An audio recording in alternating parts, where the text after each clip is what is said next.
యవ్వన జీవితంలో ప్రతి మనిషి ఎదుర్కొనే పరిస్థితులు, తెలియని పదాలతో జీవితాన్ని ఎలా అన్యాయంగా నాశనం చేసుకుంటున్నారో మీకు తెలుసు తండ్రి. ఈ గ్రామాన్ని ప్రేమించి ఈ సంఘం ద్వారా మీ వాక్కులు వినిపించడానికి, యువతను నిలబెట్టడానికి ఈ సభ మీ చిత్తానుసారంగా జరుగుతుందని నమ్ముచున్నాం తండ్రి. సంఘాన్ని జ్ఞాపకం చేసుకోండి. సంఘంలో ఉన్న యువతను బలమైన వాక్యంతో నిలబడడానికి ఆత్మీయ శక్తిని వరకు అనుగ్రహించండి. చెబుతున్న నా యందు మీరే ఉండి మాట్లాడండి. వింటున్న మీ పిల్లలకి కావలసిన జ్ఞానాన్ని అర్థం చేసుకునే మనసును, మీ ఆత్మ సహాయాన్ని అనుగ్రహించండి. ఈ ప్రార్థన మీ కుమారుడు మా రక్షకుడైన క్రీస్తు నామాన్ని సమర్పిస్తున్నాం తండ్రి. ఆమేన్. ముందుగా సంఘ నాయకులకి, సంఘస్థులకి, వేదిక మీద ఉన్న పెద్దలకి, నా ఎదురుగా కూర్చున్న విశ్వాసులకి అందరికీ క్రీస్తు నామమున శుభాభివందనములు. విలువైనది, ఆలోచించవలసినది, సమాజానికి వేగంగా అందాల్సిన వార్త ఈ ప్రేమను గూర్చిన భావజాలం. మీకు కనబడుతున్న ఈ టైటిల్లో ప్రేమన్న పదాన్ని విడదీసి ఆ ప్రేమనే మరొక ప్రశ్నతో సంధించడం జరిగింది. ప్రేమన్న పదం 4 పదాలుగా మీకు కనబడుతుంది అక్కడ. ఏది ప్రేమ? ఏది నిజమైన ప్రేమ? ఒక పక్షాన తల్లిదండ్రుల ప్రేమ, మరో పక్షాన స్నేహితుల ప్రేమ. ప్రియురాలు ప్రేమ, ప్రియుడు ప్రేమ, బంధువుల ప్రేమ. ఇన్ని ప్రేమల మధ్య ఏది నిజమైన ప్రేమ? ప్రేమను గురించి మాకెందుకండి, ప్రేమలో పిహెచ్డి చేసామనుకోకండి. విచిత్రం ఏంటో తెలుసా? లోకానికి ప్రేమ అంటే ఏంటో తెలియకుండా ప్రేమిస్తుంది. అది విచిత్రం. మీకు అర్థమవుతుందా? ప్రేమ అంటే ఏంటో తెలియదు, కానీ నేను ప్రేమిస్తున్నాను అంటాడు. ఈ సంఘానికి ఎక్కువగా యువత ఉన్నారని సమాచారం. మీ బాగును కోరి, మీ మేలును కోరి పరమ తండ్రి అయిన దేవుడు మీ నాయకుల ద్వారా ఈ సభను ఈరోజు ఈ కళ్ళ ముందుకు తీసుకొచ్చాడు. బాగా వినండి. లవ్కి, లస్ట్కి చాలా డిఫరెన్స్ ఉంటుంది. లస్ట్ మీన్స్ వ్యామోహం, కామం. లవ్వు వ్యామోహం కాదు. వ్యామోహము, ప్రేమ భావజాలం ఒక్కటి కాదు. ఈ రెండిటి నడుమ ఒక సన్నటి తీగ లాంటి ఆకర్షణ ఉంటుంది. ఈ క్లారిటీ మనకు తెలియలేదు అనుకోండి, జీవితాలు అర్ధాంతరంగా ముగిసిపోతాయి. యువత ఎక్కువ ఎలా ఆలోచిస్తుందంటే, ఎవరినో ఒకరిని పోలికగా తీసుకుంటుంటుంది. అనుకరణ అంటారు చూసారా? తనకిష్టమైన వ్యక్తిని అనుకరించడానికి ప్రయత్నం చేస్తుంటారు. ఇమిటేట్.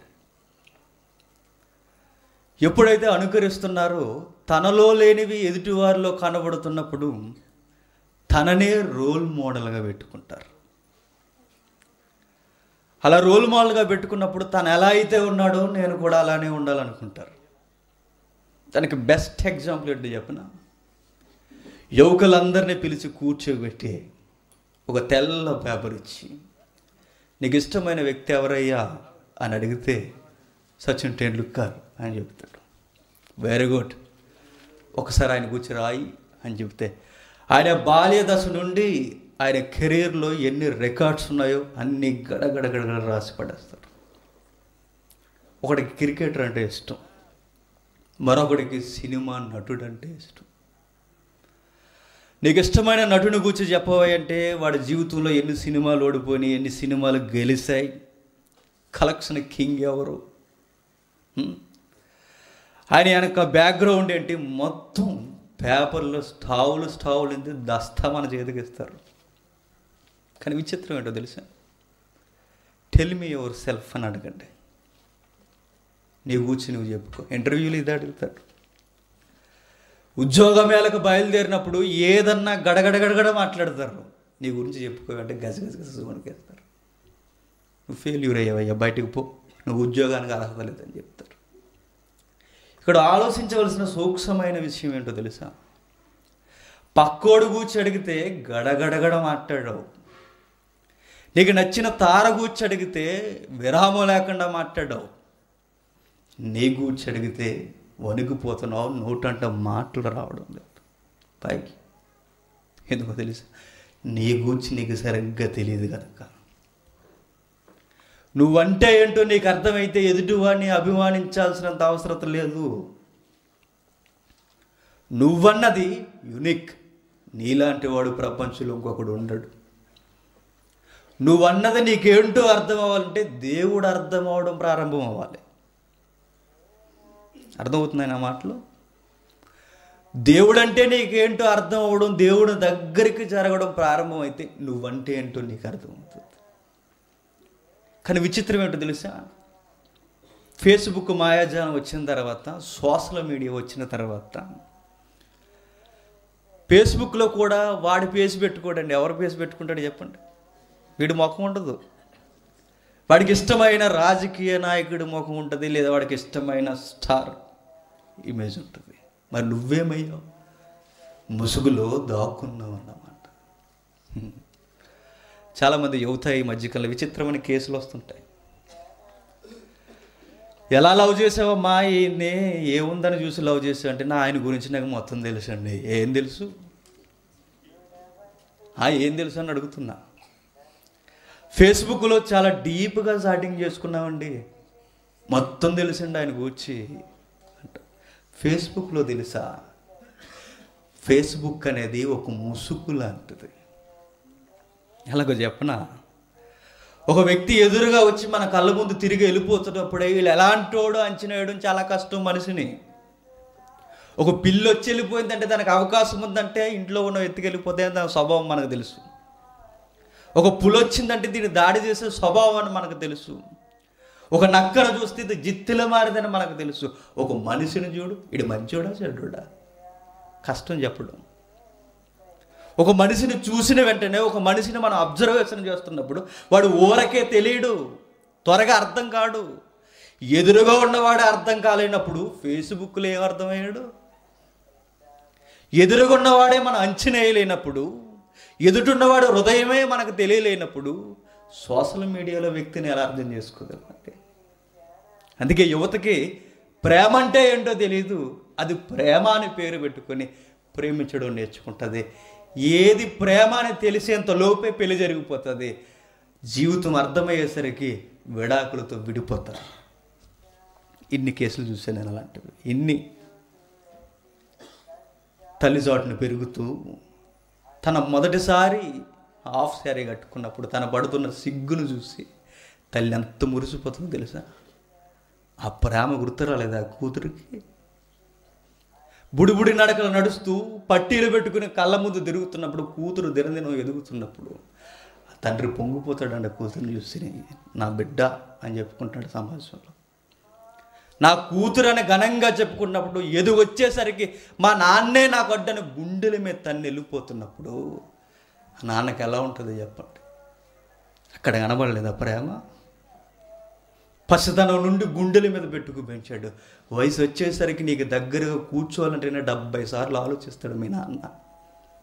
అలాంటి తండ్రిని వదిలేసి ఎవడో దగాకోరు గోండాగాడి మధ్యలో వచ్చేసరికి వీడే నా జీవితం అంతా, వీడే నా సర్వం అంతా అనుకుని పొడి పొడి మాటలతో యువత వెనకపోయేసరికి, తిరుగు చూసుకునేసరికి నాన్నవారు లేక ఆత్మహత్యలు చేసుకుంటున్నారు. ఎన్నండి? ఎందుకు? అవేర్నెస్ లేదు యువతకి. సమాజానికి సరైన విలువలు తెలియవు. మనిషిగా పుట్టిన తర్వాత దినదినం ఎదుగుతున్నప్పుడు దేహంలోని మార్పులు వస్తుంటాయి, ఆలోచనలోని మార్పులు వస్తుంటాయి. ఈ రెండిటి నడుమ పెద్దల అబ్జర్వేషన్ ఉండాలి. ఎప్పుడైతే మన పిల్లలే కదా, మన ఆడపిల్లలే కదా, మన కొడుకే కదా అని చూసి చూడనట్టుగా ఇంటిలో ఉన్న ఫ్రీడమ్ వాడికి బయట కూడా ఇచ్చామనుకోండి, కుంపడ తెచ్చి నెత్తిమే పెడతాడు. ఇక చేసేది ఏమి ఉండదు. వాడు ఆకారంలో మార్పులు పెరుగుతుంటాయి, కూతురు ఆకారంలో ఆలోచన విధానంలో మార్పులు పెరుగుతుంటాయి. దాన్ని ఇంగ్లీష్లో టీనేజ్ అన్నారు. దాన్ని ఆ 14 ఏళ్ల వయసు నుండి 20 ఏళ్ల వయసు లోపల, లేదా 14 నుండి 17, 18 ఏళ్ల వయసులో వెంటనే పెను మార్పులు వారికి సంభవిస్తాయండి. అది ఇంటర్మీడియట్ 10th క్లాస్ వయసు. అది ఆ స్టేజ్లో వారికి ప్రపంచమంతా ఏది చూసినా రంగులు ఆకర్షణీయంగా కనబడుతుంటాయి. అప్పుడేనండి సరైన టీచింగ్ తగలాలి వారికి. సరి అయిన గైడెన్స్ ఎప్పుడైతే అప్పుడు తగలలేదో లోకంలో ఉన్న ప్రతి మాట తీయగా అనిపిస్తుంటుంది వారికి. అప్పుడే మోసపోతుంటారు. డిగ్రీలు ఉన్న పిల్లలు ఒకలా ఆలోచిస్తారు, ఇంటర్మీడియట్ పిల్లలు ఒకలా ఆలోచిస్తారు, పిహెచ్డి చదువుతున్న పిల్లలు ఒకలా ఆలోచిస్తారు. ఎందుకు? పరిపక్వత అన్నారు దాన్ని. ఈ వేరియేషన్ మనిషికి తెలియడం లేదు. ఈరోజు తెలియకపోయేసరికి ఏది ప్రేమ, ఏది వ్యామోహం, దేని వైపు మనకు భవిష్యత్తు ఉంది, దేని వెనక మన జీవితం దాగుంది, ఎవరి కనుసన్నల్లో మనం పెరగాలి, ఎట్లా మన జీవితాన్ని గడపాలి, మర్చిపోయిందండి ప్రపంచం అంతా. ప్రేమ అంటే ఏమనుకున్నాడు తెలుసా? ఒక సినీ కవి ఎలా అన్నాడు, కుచ్ కుచ్ వాతా హై. వాట్ ఈజ్ కుచ్ కుచ్ వాతా? కుచ్ కుచ్ వాతా హై అంటే ఏంటి? తెలుగు అర్థం లోపల ఏదేదో జరుగుతుందని, అది దాని అర్థం. ఏం జరుగుతుంది తెలీదు. 16 ఏళ్ల వయసులో ఆలోచనలు ఏవేవో దాడి చేస్తూ ఉంటాయండి. దానికి రచయిత పెట్టిన పేరేంటో తెలుసా? లోపల ఏదేదో జరుగుతుంది. ఏం జరుగుతుంది దానికంటే, పక్క నుంచి జోగి వస్తాడు కదా, ఇంకో జోగి ఉంటాడు కదా, వాడు వచ్చి ఒరే లోపల ఏదో జరుగుతుందిరా తను చూసేసరికి అనగానే, అరే అదే లవ్ అంటే అదే రా బాయ్, లవ్ అంటే అదే. జోగి జోగి రాసుకుంటే రాలేదేంటి, అది ప్రేమ అంటారు వారు. వాడో జోగి, నువ్వు ఒక జోగి, నీ థీరీ వాడికి చెప్పావు, వాడు డెఫినేషన్ ఇచ్చాడు. దానికి వాడు ఇచ్చే డెఫినేషన్ ఏంటి? లవ్ అంటే ఇదేరా బాయ్. లవ్ అంటే ఏంటి? ఏంటండి లవ్ అంటే? టీనేజ్లో, యంగేజ్లో మనకు వచ్చే ఆలోచనలు ఎలా ఉంటాయి తెలుసా? ఉర్రూతులూగిస్తుంటాయి. కోరికలు రావడం తప్పు కాదు, కోరికలను నియంత్రించకపోవడం తప్పు.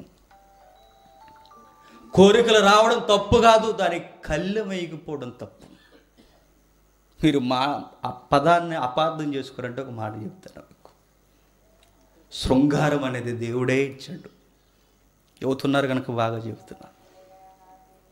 శృంగారాన్ని దేవుడు అనుకున్న అండర్లో, ఆయన అనుకున్న మార్గంలో జరిగిస్తే అందమైనది అన్నాడు దాన్ని. ఆదాము తప్పు చేసిన తర్వాత శృంగారం విచిత్రమైన వైఖరులకు దొక్కింది. ఆదిలో ఆదామవ్వలకి ఆ శృంగార జీవితాన్ని దేవుడే ఇచ్చాడు. ఎందుకు? ప్రపంచం మనుగడకి ఇచ్చాడు. ఫలించి అభివృద్ధి చెందమని చెప్పాడు, సమాజాన్ని అభివృద్ధి చేయమని చెప్పాడు.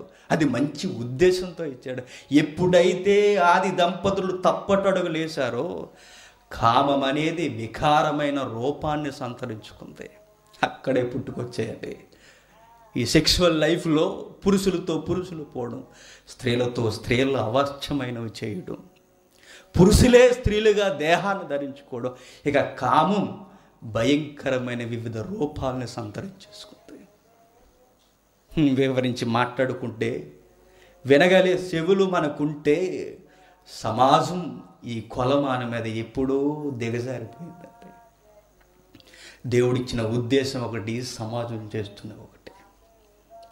దేవుడు శరీరంలో ప్రతిదాన్ని తన చిత్తానుసారంగా ఉంచాడు. అది కోరికైనా అవయవమైనా. అవి మన కళ్ళ ముందుకి మన ఆలోచనలో వస్తున్నప్పుడు దాన్ని దేవుడు అనుకున్న క్రమ పద్ధతిలో జరిగించాలి.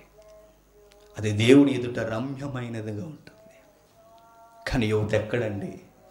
వయసులో ఉర్రతులు ఊగేసరికి వాటికి విపరీతమైన అర్థాలు చెప్పుకుంటారు. నేను చదువుకునే టైంలో ఒక పాట ఉండేది, సినీ తెరలో రాసిన పాట చదువుతున్నప్పుడు విచిత్రంగా ఉంటుంది. అరే గర్ల్ ఫ్రెండ్స్ లేని లైఫ్, వేస్ట్. గర్ల్ ఫ్రెండ్ లేకపోతే జీవితం వేస్ట్ అటక. అందుకే ప్రతి ఒక్కడికి ఉండాలిరా ఒక గర్ల్ ఫ్రెండ్. నేను అడుగుతున్నాను, ఏం మగాళ్ళు చచ్చారా ఆడవాళ్ళతో ఫ్రెండ్షిప్ చేయడానికి? మగాళ్ళు చనిపోయారా నువ్వు ఆడవాళ్ళతో ఫ్రెండ్షిప్ చేయడానికి? ఆడవాళ్ళు లేరా పురుషులతో ఫ్రెండ్షిప్ చేయడానికి? ఏంటిది విష సంస్కృతి కదా చెప్పండి. దానికి ఒక పిచ్చి పాటలు, దానికి ఒక కవి, అదొక సినిమా, దానికి ఇన్స్పైర్గా తీసుకోడు. వాడు ప్యాంట్ మీద ప్యాంట్ వేసుకుంటే 2 ప్యాంట్లు వేసుకుంటాడు, 3వ గుడ్డించుకుంటాడు. వాడు ఒక సైడ్ తింటాడు, 2 సైడ్లు తింటాడు. ఏ అంటే ఆ ఎండి తెర మీద మా హీరో అలా ఉన్నాడు, నేను అలా ఉంటా. ఇది యూత్ ట్రెండ్. ట్రెండ్ అంటే ఇటు గొరిగించేసుకోవడమా? పద్ధతి లేదు, సంస్కృతి లేదు, విలువలు లేవు, నాగరికత లేదు, పెద్దల పంపకపు విలువలు లేవు. ఏమన్నంటే యూత్ జనరేషన్ అలా ఉందండి. ఎలా ఉంది? ఫ్రీడమ్ అన్న ఒక పదం వాడుతుంటారండి, ఎక్కువ కోపం వస్తుంది ఆ పదం వాడుతున్నప్పుడు. తల్లిదండ్రులు విలువలు కోరుకునే పిల్లల్ని జాగ్రత్తగా ఉండాలమ్మా, వెళుతున్నప్పుడు జాగ్రత్త అమ్మా, వస్తున్నప్పుడు జాగ్రత్త అమ్మా, వెళుతున్నప్పుడు జాగ్రత్తరా, వస్తున్నప్పుడు జాగ్రత్తరా, లోకంలో అనేక రకాలైన రాకలు పోకలు ఉన్నాయి, జాగ్రత్తరా ఉండంటారా అంటే వెంటనే వాళ్ళనే మాట ఏంటో తెలుసా? మమ్మీ డాడీ నాకు ఫ్రీడమ్ ఇవ్వట్లేదు మీరు అంటారు.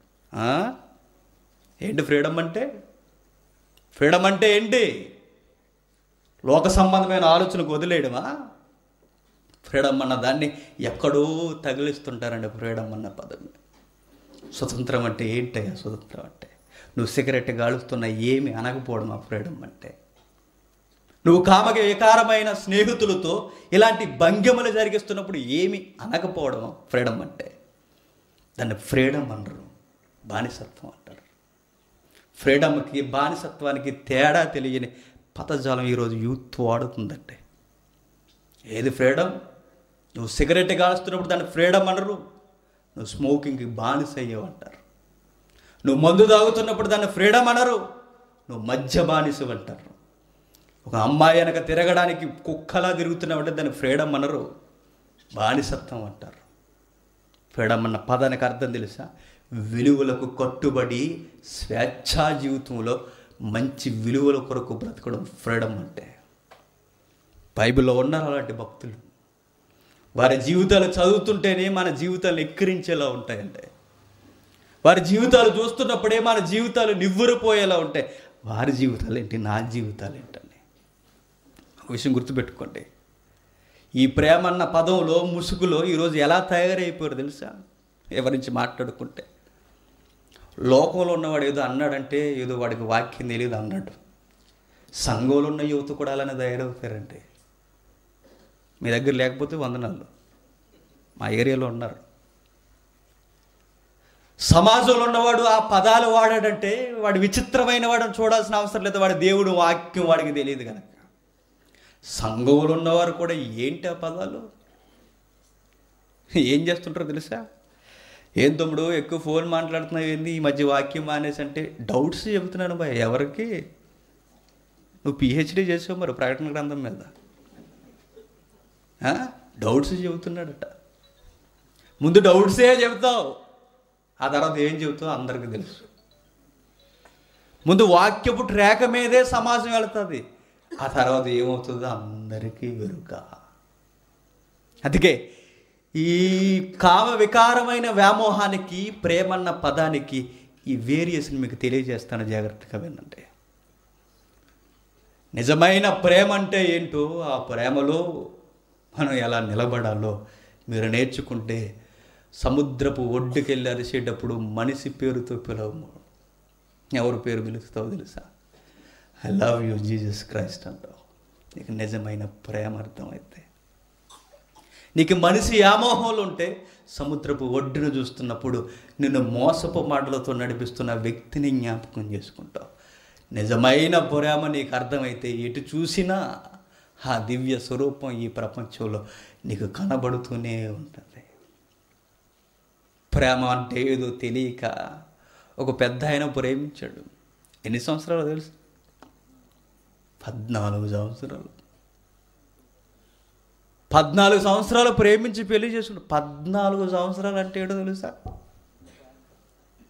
14 సంవత్సరాలు అంటే 14 సంవత్సరాల్లో చట్టపరమైన పరిభాషలో మనం మాట్లాడుకుంటే జీవిత ఖైదీ. ఎవరైనా? James Bond. ఎవరైనా? అవరు యాకోబ్ జేమ్స్. ఆయన ప్రేమ 14 సంవత్సరాల ప్రేమ. 14 సంవత్సరాలు ఒక జీవిత ఖైదీ అయిపోయాడు. ఎవరికి? రాహేలు చూసి ఫిదా అయిపోయాడు. బాగా వినాడు యూత్. రాహేలు చూసి ఫిదా అయిపోయాడండి. 7 సంవత్సరాలు కొలువు చేశాడు, మరో 7 సంవత్సరాలు కొలువు చేయడానికి సిద్ధమైపోయాడు. యాకోబు ఏంటయ్యా అంటే, రాహేలు సాధించడానికి బానిస బ్రతుకు కాదు, అవసరమైతే మా మామ కాళ్ళు నెత్తి మీద పెట్టుకోవడానికనే వెనకన్నాడు. తిరుగుతూ అటు ఇటు తిరుగుతున్నప్పుడు యవనస్తుడైన యాకోబు కూడా మనలాంటి స్వభావం కలిగిన వ్యక్తే. యవనస్తులకి ఎక్కువ ఎలా ఉంటుందో తెలుసా? అందరూ నన్ను గుర్తించాలనుకుంటాడు. యవనస్తులు నలుగురు మధ్య ఉన్నప్పుడు ఏదో ఒక వికారమైన పని చేస్తున్నప్పుడు అందరి కళ్ళు నా మీద పడాలి, అందరూ నన్ను గుర్తించాలి, నేనంటే ఒక స్పెషల్ ఉండాలి, నాకంటూ ఒక ప్రత్యేకత ఉండాలి. అందుకేనండి వారు చేసే వెర్రి చేష్టలన్నీ ఎలా ఉంటాయో తెలుసా? వికృతంగా మనకు అనిపిస్తాయి, కానీ వాడేమనుకుంటాడు? అందరూ నన్ను చూస్తున్నారు. యాకోబు కూడా అలానే అనుకున్నాడు. నాకంటూ ఒక స్పెషల్ ఇమేజ్ ఉండాలనుకున్నాడు. అది జ్యేష్ఠత్వపు హక్కు మీద కన్నేశాడు. మోసం చేసి అన్న దగ్గర లాగేసుకున్నాడు. ఎందుకు? నాకే ఉండాలి. వాళ్ళ నాన్నను మోసం చేశాడు. గారాభంగా పెంచుకున్నాడంటే తల్లి కొంగు చాటును గారాభంగా పెరిగాడు. ఆ గారమే పాడు చేసింది యాకోబుని. వదిలే దగ్గర వదలాలి, పట్టుకునే దగ్గర పట్టుకోవాలి పిల్లల్ని. మనం ఎలాంటి వాళ్ళు? పట్టుకునే దగ్గర వదిలేస్తాం, వదిలేసే దగ్గర పట్టుకుంటాం. ఆ తర్వాత మనల్ని పట్టుకోడాడు. ఎవరిని అత్తుకున్నావు ఈ మధ్య అంటే, చూడు మీ కోడల్ని ఇచ్చాను, చూడు ఎంత అందంగా ఉందో చూడు. ఆ తర్వాత అట్టుకుంటావు, బుర్ర అట్టుకుంటావు. అప్పుడు ఈయన్నట్టు ఇలా పెంచాను నేను అని. అందుకే ఈ విలువలు మనకు తెలియాలి, ఈ వాల్యూస్ మనకు తెలియాలి. యాకోబు జీవితంలో అవి స్పష్టంగా మనకు కనబడుతుంటాయండి. యాకోబు జీవితంలోకి వెళ్ళిపోతే 14 సంవత్సరాలు బానిస, 14 సంవత్సరాలు ఒక అమ్మాయి కొరకు కూలి చేశాడా? చూడండి ఒకసారి ఆదికాండం, త్వరగా ఆదికాండం 29వ అధ్యాయం, ఆదికాండం 29వ అధ్యాయం 30వ వచనం నుండి. యాకోబు రాహేలును కూడెను, మరియు అతడు లేయా కంటే రాహేలును బహుగా ప్రేమించి లేయా దేశింపబడుట యెహోవా చూసి ఆమె గర్భము తెరిసెను. బాగా వినండి.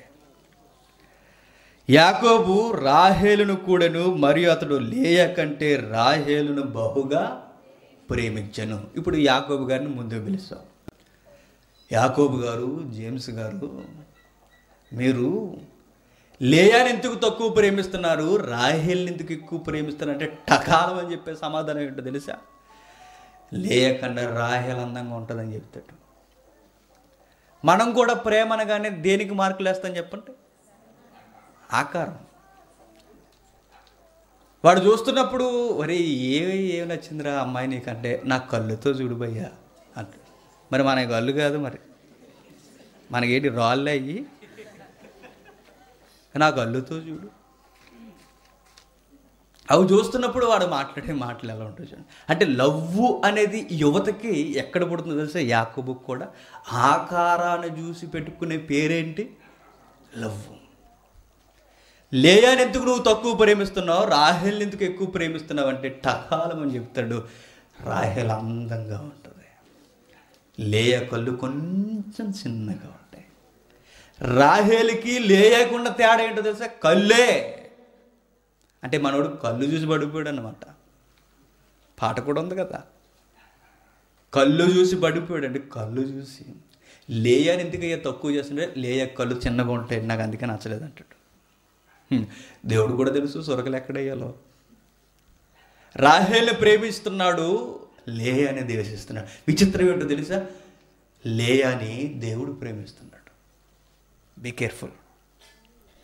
మనం ఎక్కడైతే దేశింపబడుతున్నామో, మనం ఎక్కడైతే తక్కువ చేయబడుతున్నామో, అక్కడే నీ జీవితంలో యథార్థత అనేది ఉంటే, నీ జీవితంలో పవిత్రత అనేది ఉంటే, నీ మీదకి ప్రేమ, సర్వోన్నతుని ప్రేమ పరలోకం నుండి నీ మీదకి దిగుద్ది.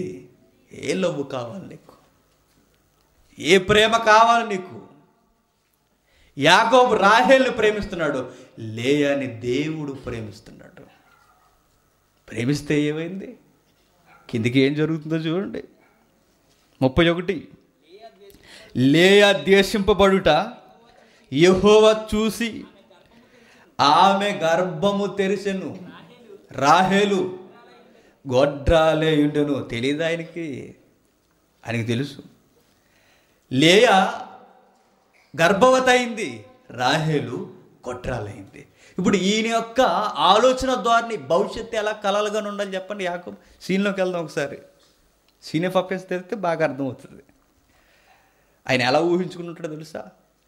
ఒక ఇల్లు, పక్కన రాహేలు, మా పిల్లలు గలగలా నడవడం, ఇవన్నీ చూస్తున్నప్పుడు లైఫ్ అంటే నాదండి అని అనుకుని ఉండాలి. ఎవరు? యాకోబు గారు. అలా అనుకుంటున్నావా? నీకు వేస్తాను చూడు స్పీడ్ బ్రేకర్ అనుకున్నాడు ఆయన. నువ్వు లేయని ద్వేషిస్తున్నావు, రాహేల్ని ప్రేమిస్తున్నావు. ఇప్పుడు నీ ప్రేమలో కలవరం మొదలవ్వాలంటే దేవుడు ఎక్కడ కొట్టాలో అక్కడ కొట్టాడండి. లేయా చేదు వార్త తెచ్చింది, ఆమె గొడ్రాలు. దేవుడు ప్రేమిస్తే బహుమానం విలువైనది. దేవుడి విలువలు సమాజంలో మన విలువలతో నిలబెడతాయి. మనుషుల ప్రేమలో ఒక రోజుకి మనల్ని అందరి మధ్య అవమానిస్తాయి. అందుకే లోకంలో ఎవరిని నమ్మకండి, దేవుడిని ప్రేమించడం నేర్చుకోండి. ఆయన నిన్ను ప్రేమించడం మొదలు పెడితే అందరూ ఒకరోజు నీ పాదాల దగ్గరికి వచ్చి అడుక్కునేలా చేస్తాడు. నమ్మకం ఉందా నీకు?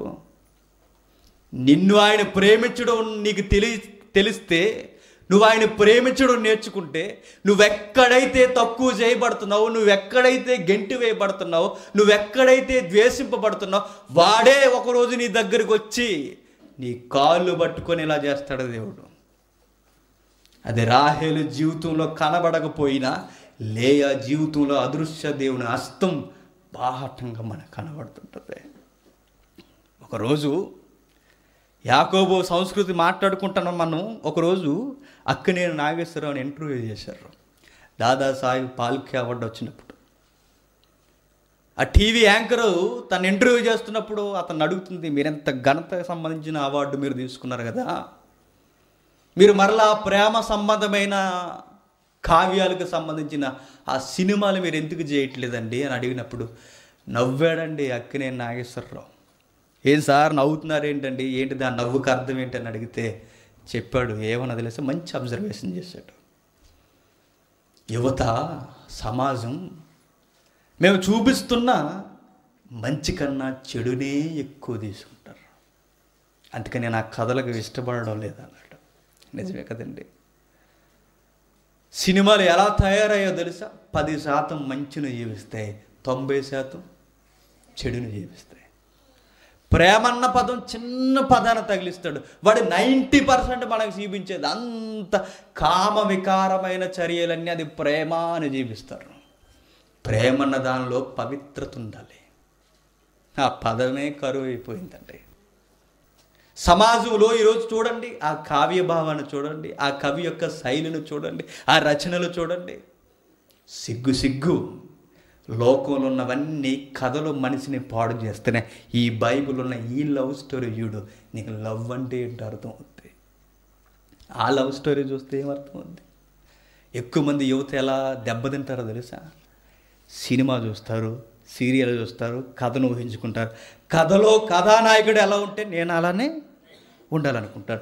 కథలో కథానాయకుడు ఉన్నట్టుగానే మా జీవితం ఉంటుంది అనుకుని సినిమాలా జీవితాన్ని ఊహించుకుంటారండి. కొన్ని రోజులకు అర్థమవుతుంది ఇది సినిమా కాదు జీవితం అని. అప్పుడు తెర తిరిగిపోతాయి. ఇది సినిమా కాదు, సినిమా జీవితాలు వేరు, నిజ జీవితాలు వేరు. అది జీవితం అంటే ఎలా ఉంటుందో, తప్పటడుగు ఒక్కసారి పడితే మరలా వెనక్కి తిరగడం, ఎన్ని భయంకరమైన పరిస్థితులు ఎదుర్కోవాలో యాకోబు జీవితం నిలువెత్తు సాక్ష్యం. అదే జరుగుతుంది చూడండి, కిందకి చదవండి. లేయా గర్భవతి అయి కుమారుని కని యెహోవా నా శ్రమను చూసి ఉన్నాడు గనక, నా పెనిమిటి నన్ను ప్రేమించును గనక అతనికి రూబేను అని పేరు పెట్టాను. రూబేను అని పేరు పెట్టాను. రూబేన్ అన్న పేరుకి అర్థం ఏంటో తెలుసా? రూబేన్ అన్న పేరుకి అర్థం చూస్తున్నాడు, చూసెను. లేయా దేశింపబడ్డ ఎవరు చూసెను? యెహోవా చూసెను. యెహోవా నన్ను చూస్తున్నాడు, ఆయన నన్ను ప్రేమిస్తున్నాడు. ఆయన నన్ను ప్రేమిస్తున్నాడు కనుక దానికి రుజువు నాకు గర్భం తెరవబడింది, నాకు కొడుకు పుట్టాడు. ఈ బహుమానాన్ని నా ప్రియుడు నా యాకోబు నన్ను చూస్తాడు అనుకుని దానికి గుర్తుగా ఏ పేరు పెట్టుకుంది? రూబేను. నా భర్త ఈసారైనా నన్ను చూస్తాడు అనుకుంది. చూశాడా? లేదు, రాహేల్నే చూస్తున్నట్టు. లేయని చూడడం లేదు,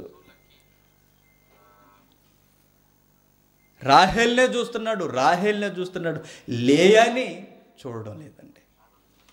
ఎందుకు చూడడం లేదు తెలుసా? ఇతని ప్రేమంతా ఆకారం చుట్టూ తిరుగుతుంది. మరలా దేవుడు ప్రేమిస్తున్నాడు. మరొక వచనం చూడండి, కింది వచనం. ఆమె మరలా గర్భవతి అయి కుమారుని కని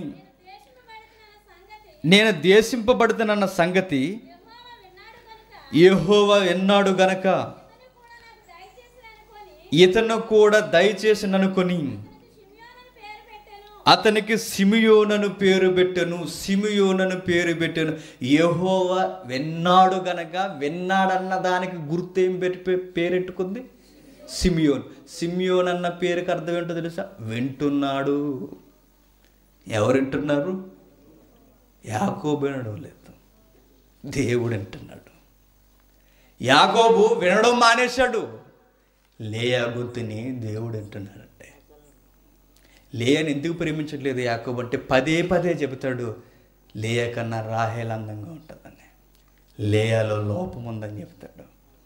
విచిత్రం ఏంటో తెలుసా? మనుషులందరికీ లోపాలు ఉన్నాయండి. యెషయా గ్రంథంలో అంటాడు, నడినెత్తి మొదలుకొని అరికాల వరకు మీరంతా వ్యాధి కలిగి ఉన్నారన్నాడు. కానీ తండ్రి అయిన దేవుడు ఆ లోపాన్ని పక్కకు దోసి మనల్ని ప్రేమిస్తున్నాడు. యాకోబు లోపాలు ఎదుగుతున్నాడు. లోపాలున్న మనల్ని కడిగి దేవుడు ప్రేమించాలనుకోండి. ఏది నిజమైన ప్రేమ? ఏది నిజమైన ప్రేమ నీకు కనబడుతుంది? ఒక ప్రియుడు ప్రియురాల మధ్య ఏవో ఫలములు ఫలించేసరికి అది ప్రేమ అని ఏదో అనుకుంటారండి. ఆ ఫలములు కూడా కామవికారమైన ఫలములు. ఎక్కువ తప్పుడు వ్యాఖ్యానం ఒకటి ఇస్తుంటారు, తప్పుడు వ్యాఖ్యానం. నువ్వు ఎట్లా నమ్మేవమ్మా, అతన్ని ఎలా నమ్మో, ఏం నమ్మి పెళ్లి చేసుకున్నావంటే ఆమె చెప్తుంది, టకేలు అని చెప్పేస్తుంటుంది. ఏమో తెలుసా, నాకు అన్నీ చెప్పేస్తాడండి, ఏమీ దాచుకోరండి.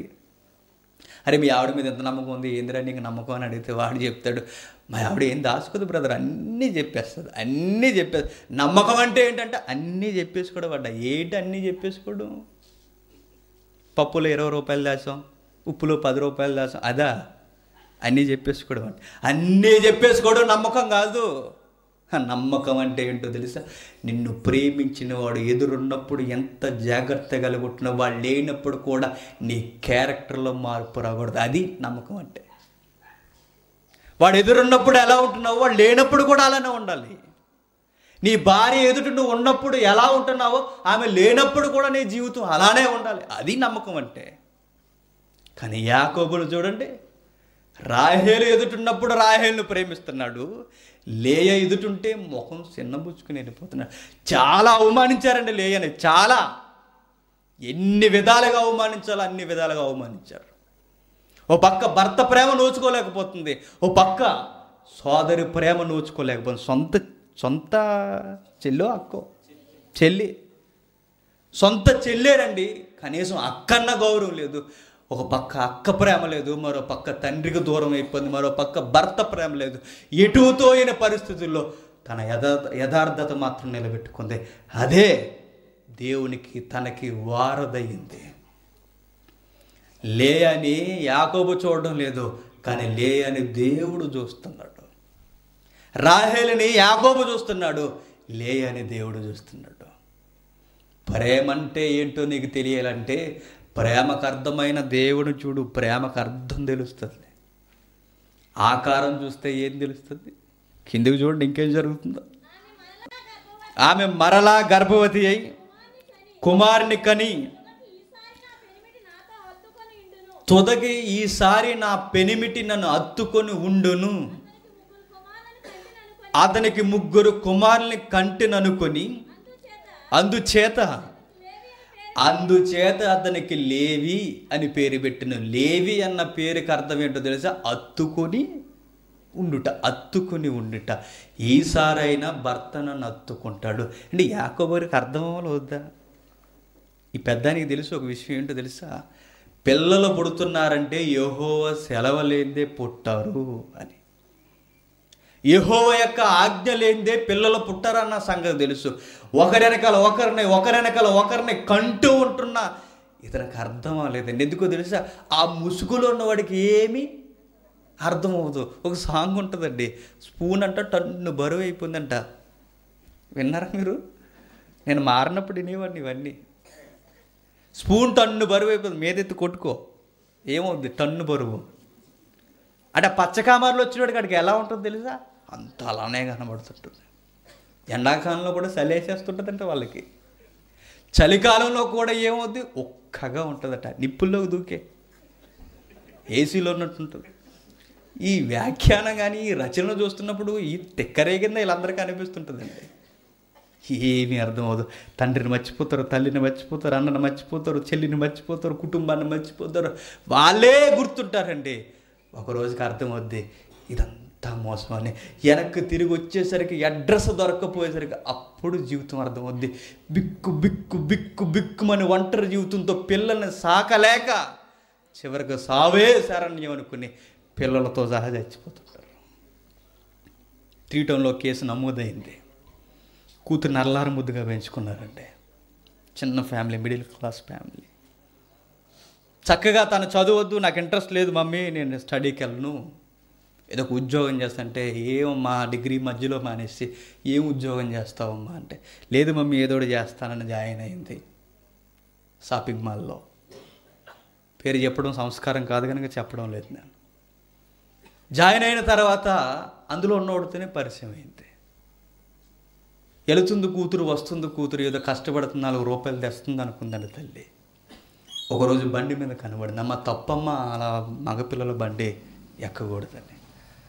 సరే ఎక్కనని చెప్పింది. తర్వాత మరలా ఎక్కింది. నాన్న గద్దించాడు, ఏమ్మా నిన్ను అనరు, నేను పెంచినందుకు మమ్మల్ని అంటారమ్మా, నువ్వు అలా తిరగకూడదు, మగపిల్లల బండి ఎక్కొద్దమ్మా అని చెప్పాడు. నా జీవితాన్ని మీరు అరిస్తున్నారు, నా జీవితానికి ఫ్రీడమ్ లేకుండా చేశారు మీరు అనుకుని ఒకరోజు ఉద్యోగానికి వెళ్ళిన మరలా ఇంటికి రాలేదండి. తల్లిదండ్రులు ఆవిడ చూస్తే జాలేసింది. వాళ్ళ అమ్మను చూసేసరికి ఏడుస్తూ వచ్చి 3 టౌన్ గేటు ముందు నిలబడి అంటుంది, మా కూతురు కనబట్టలేదండి అని. ఆ తల్లికి ఏం సమాధానం చెప్తుందో డిపార్ట్మెంట్ చెప్పండి. కూతురు కనబట్టలేదంటే ఒక్కొక్కడు ఒక్కొక్కలా ఎంగింగా మాట్లాడుతున్నాడు. కనబట్టలేదా, మీ ఇదిలో ఎవడైనా కనబట్టలేదా అని అడిగాడు అందులో ఒకడు. ఏం చెప్తుందండి తల్లి? పెంచిన కూతురు కళ్ళ ముందు ఎదుగుతున్నప్పుడు, కూతుర్ని ఎవరైతే న్యాయం చేస్తారో అక్కడికి వెళ్ళి మాట్లాడుతున్నప్పుడు, ఇలాంటి మాటలన్నీ వింటున్నప్పుడు ఆ కూతురు వరకు ఆ తల్లి హృదయం ఏమైపోద్దో చెప్పండి. అక్కడే చంపేశావు నీ తల్లిని, అక్కడే చంపేశావు నీ తల్లిని. 100 ఏళ్ళ బ్రతకాల్సిన నీ తల్లిని నీ పిచ్చి ప్రేమతో అక్కడే చంపేస్తాం. తన ప్రేమ చచ్చిపోయింది, తనే సగం చచ్చిపోయింది జీవోత్సవం వల్ల. 3 రోజులు తిరిగారండి. మేము గంజాయి కేసు మీద తిరుగుతున్నాం. తర్వాత వచ్చింది మళ్ళీ. నేను అడిగాను, ఏమ్మా మీ అమ్మాయి దొరికిందా అని అడిగాను. సిగ్గుపడుతుంది, ఏడుస్తుంది, కొంగుతో తుడుచుకుంటుంది. ఏమ్మా ఏమైందని అడిగితే చెబుతుంది, రిటర్న్ కంప్లైంట్ ఇచ్చాను ఆయన దొరికిందని. రైటర్ని అడిగాను, ఎక్కడుందండి పిల్ల అనేసి. ఆ షాపింగ్లో ఒకటి వెళ్ళిపోయిందయ్యా అని చెప్పాడు. అక్కడ ఉంది. ఏమా నువ్వేనా అమ్మాయివి? నేనే. తల్లి ప్రేమ కనబడలేదా నీకు? ఇప్పుడు నాకు ఉండాలనిపించట్లేదండి వీడితో అంటుంది. 3 రోజులకి మొత్తేసిందా?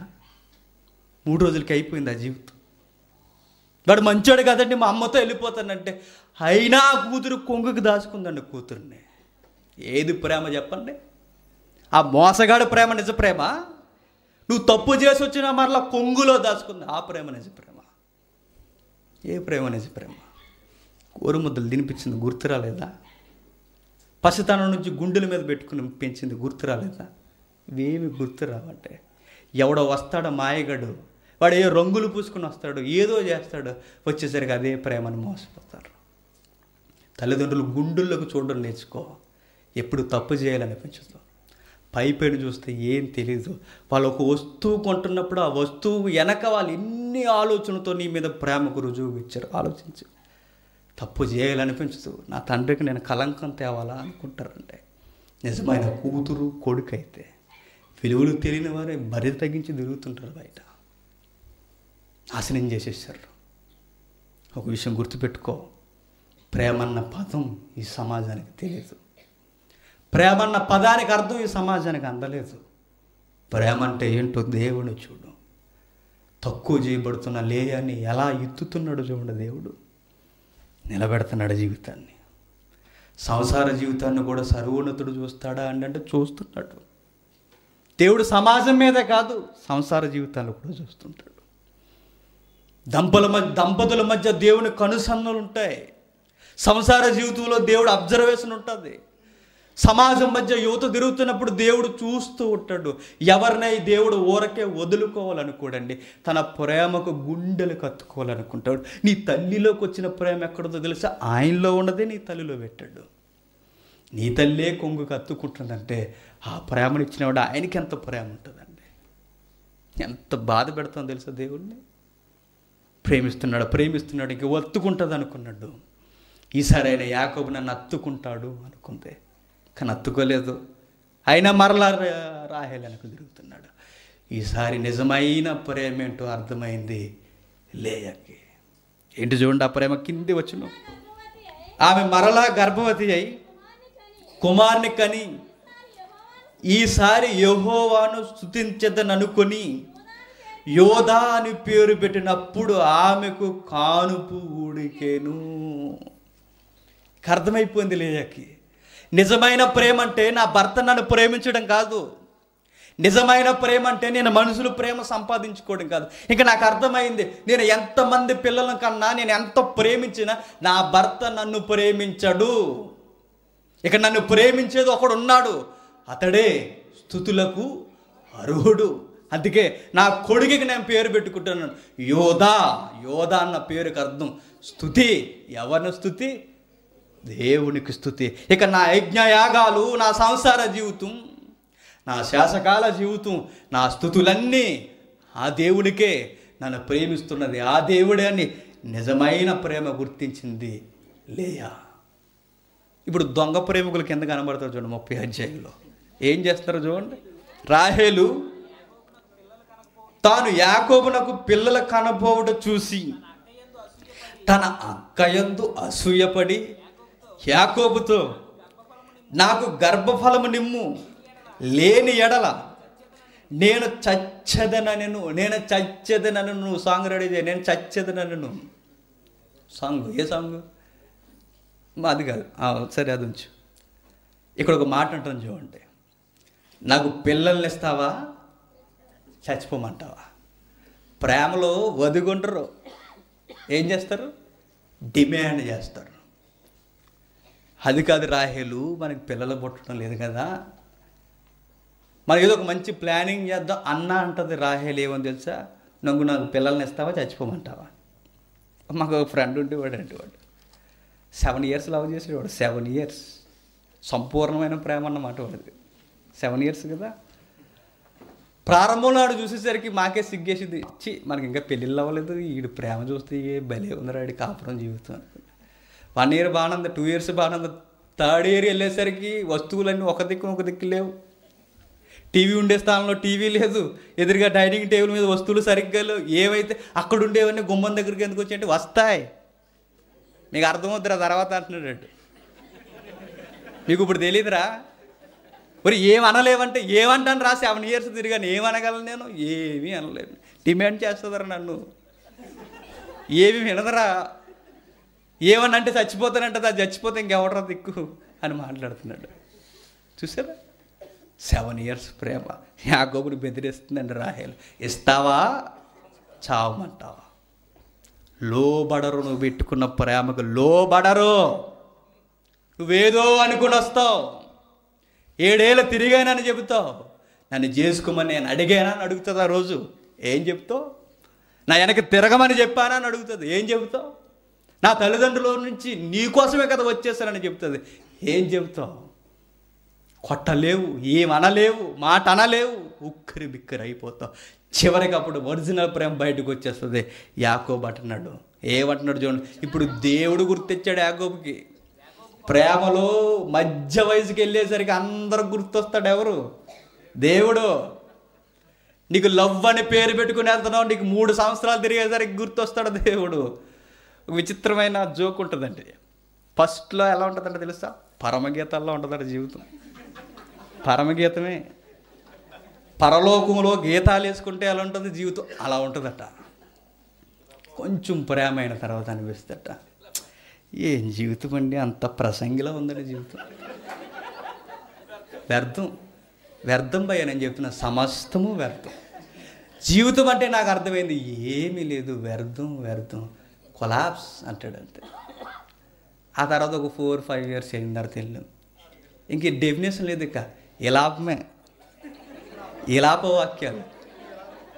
ఏడుస్తూనే ఉంటాడు. ఏమైందిరా మాట్లాడరంటే, ఏం మాట్లాడమంటారు. అయిపోయింది జీవితం, నా జీవితం అయిపోయింది. ఇంకా సమాధానం కూడా రాదండి. అంటే మగాడు ఏడిస్తే ఎలా ఉంటుందండి? ఏమైందిరా ప్రేమ. యాకోబు జీవితం అలానే అయిపోయిందండి. ఫస్ట్ పరమగీతలో ఎంత 14 ఇయర్స్ సుదీర్ఘమైన ప్రేమ, పరమగీతాలు వేసుకున్నాడు. ఆ తర్వాత ప్రసంగి, పిల్లలు పుట్టడం లేదు కదా, ఇప్పుడు విలాపం వచ్చింది చూడండి. యాకోబు కోపము రాహేలు మీద రగులు కొనగా అతడు, నేను నీకు గర్భఫలము ఇయ్యకపోయినా దేవునికి ప్రతిగా ఉన్నాను. ఏం పదం వాడుతున్నాడు చూడండి. నేను దేవునికి ప్రతిగా ఉన్నాను, నేను దేవునికి ప్రతిగా ఉన్నాను. దెబ్బగా దేవుడు గుర్తొచ్చాడు. ఏమంటున్నాడో తెలుసా? నేను దేవునికి ప్రతిగా ఉన్నా, నాకు పిల్లల్ని ఇస్తావా చావమంటావని అడిగింది. ఏం మాట్లాడుతున్నావు అమ్మాయి, ఏం మాట్లాడుతున్నావు?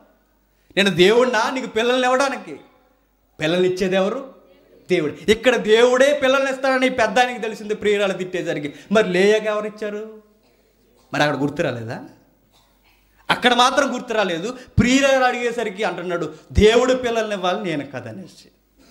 తప్పించుకోవడానికి ఈ ప్రేమికులను ఎవరు అడ్డెట్టుకుంటున్నారు? దేవుడిని అడ్డెట్టుకున్నారు. తెలియదు ఆయనకి సొరకలు ఎక్కడేయాలో, తెలుసు. 14 సంవత్సరాలు ప్రేమించిన తర్వాత వినబడిన చేదు వార్త ఏంటో తెలుసు. సరే నీ ప్రియురాలు గొడ్రాలు రా అని. ప్రేమించావు ప్రేమించావు ప్రేమించావు, ఏం సాధించావు? ఏం సాధించావు? అన్నను 20 సంవత్సరాల తర్వాత ఎదుర్కోవడానికి పరుగున తీస్తే ఆ రాహేలే ఆ దుష్ట సంబంధమైన విగ్రహాలను వెనక పెట్టుకు తెచ్చింది. ఏం సాధించావు నువ్వు? ఏం సాధించావు? ఏ విధంగా సుఖపడ్డావు?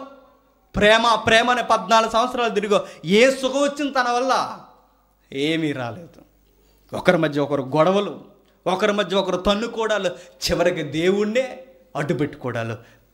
క్రైస్తవ పెళ్ళిళ్ళు అయిన తర్వాత క్రైస్తవ ప్రేమలు కూడా ఉంటాయి కదా. ఆ ప్రేమలు అయిన తర్వాత గొడవలు వచ్చేసి అనుకోండి, మధ్యలోకి దేన్ని తీసుకొస్తారో తెలుసు? బైబిల్. అసలు మీరు క్రైస్తవులు కాదంటే మీరు ఎలా మాట్లాడుతారంటే అప్పుడు మీరు క్రైస్తవురాలు కాదని అప్పుడు అంటుంటుంది. మరి అప్పుడు గుర్తు రాలేదా క్రైస్తవులకి ప్రేమలు తగవు అని?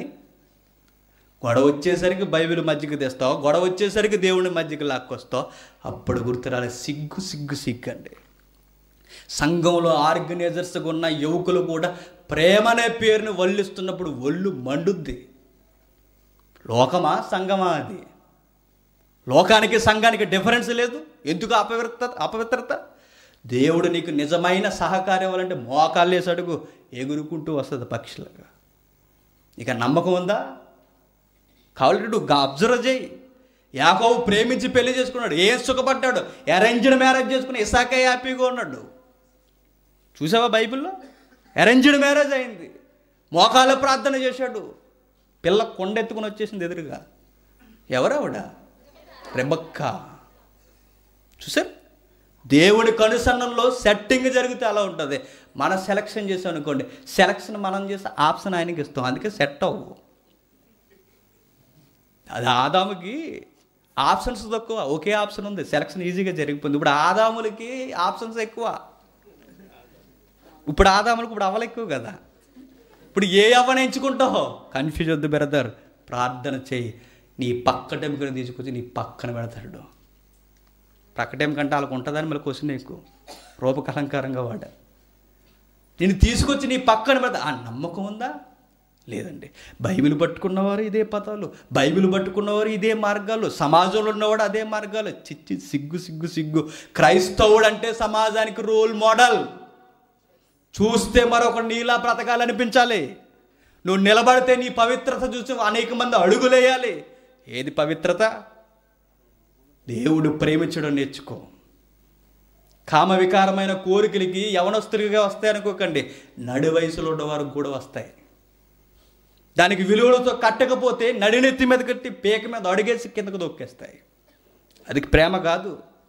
మీరు అబ్జర్వేషన్ చేయండి. నాకు ఎప్పుడు క్వశ్చన్ వచ్చేది, యవనేచ్ఛల నుండి పారిపోతి మోతి, యవనేచ్ఛల నుండి పారిపోతి మోతి అని చెబుతుంటాడు ఆ కుమారుడికి. ఎవరు? పర్సనల్ లెటర్లో పౌలు గారు. ఇందాక చదివాం కదా వాక్యపట్నం. యవనేచ్ఛల నుండి పారిపో, యవనేచ్ఛల నుండి పారిపోతే, యవనేచ్ఛల నుండి ఎట్లా పారిపోను? నేను ఎక్కడికి పారిపోను? లోనే కదా ఉంటాయి. మరి నేను ఎట్లా పారిపోయేది?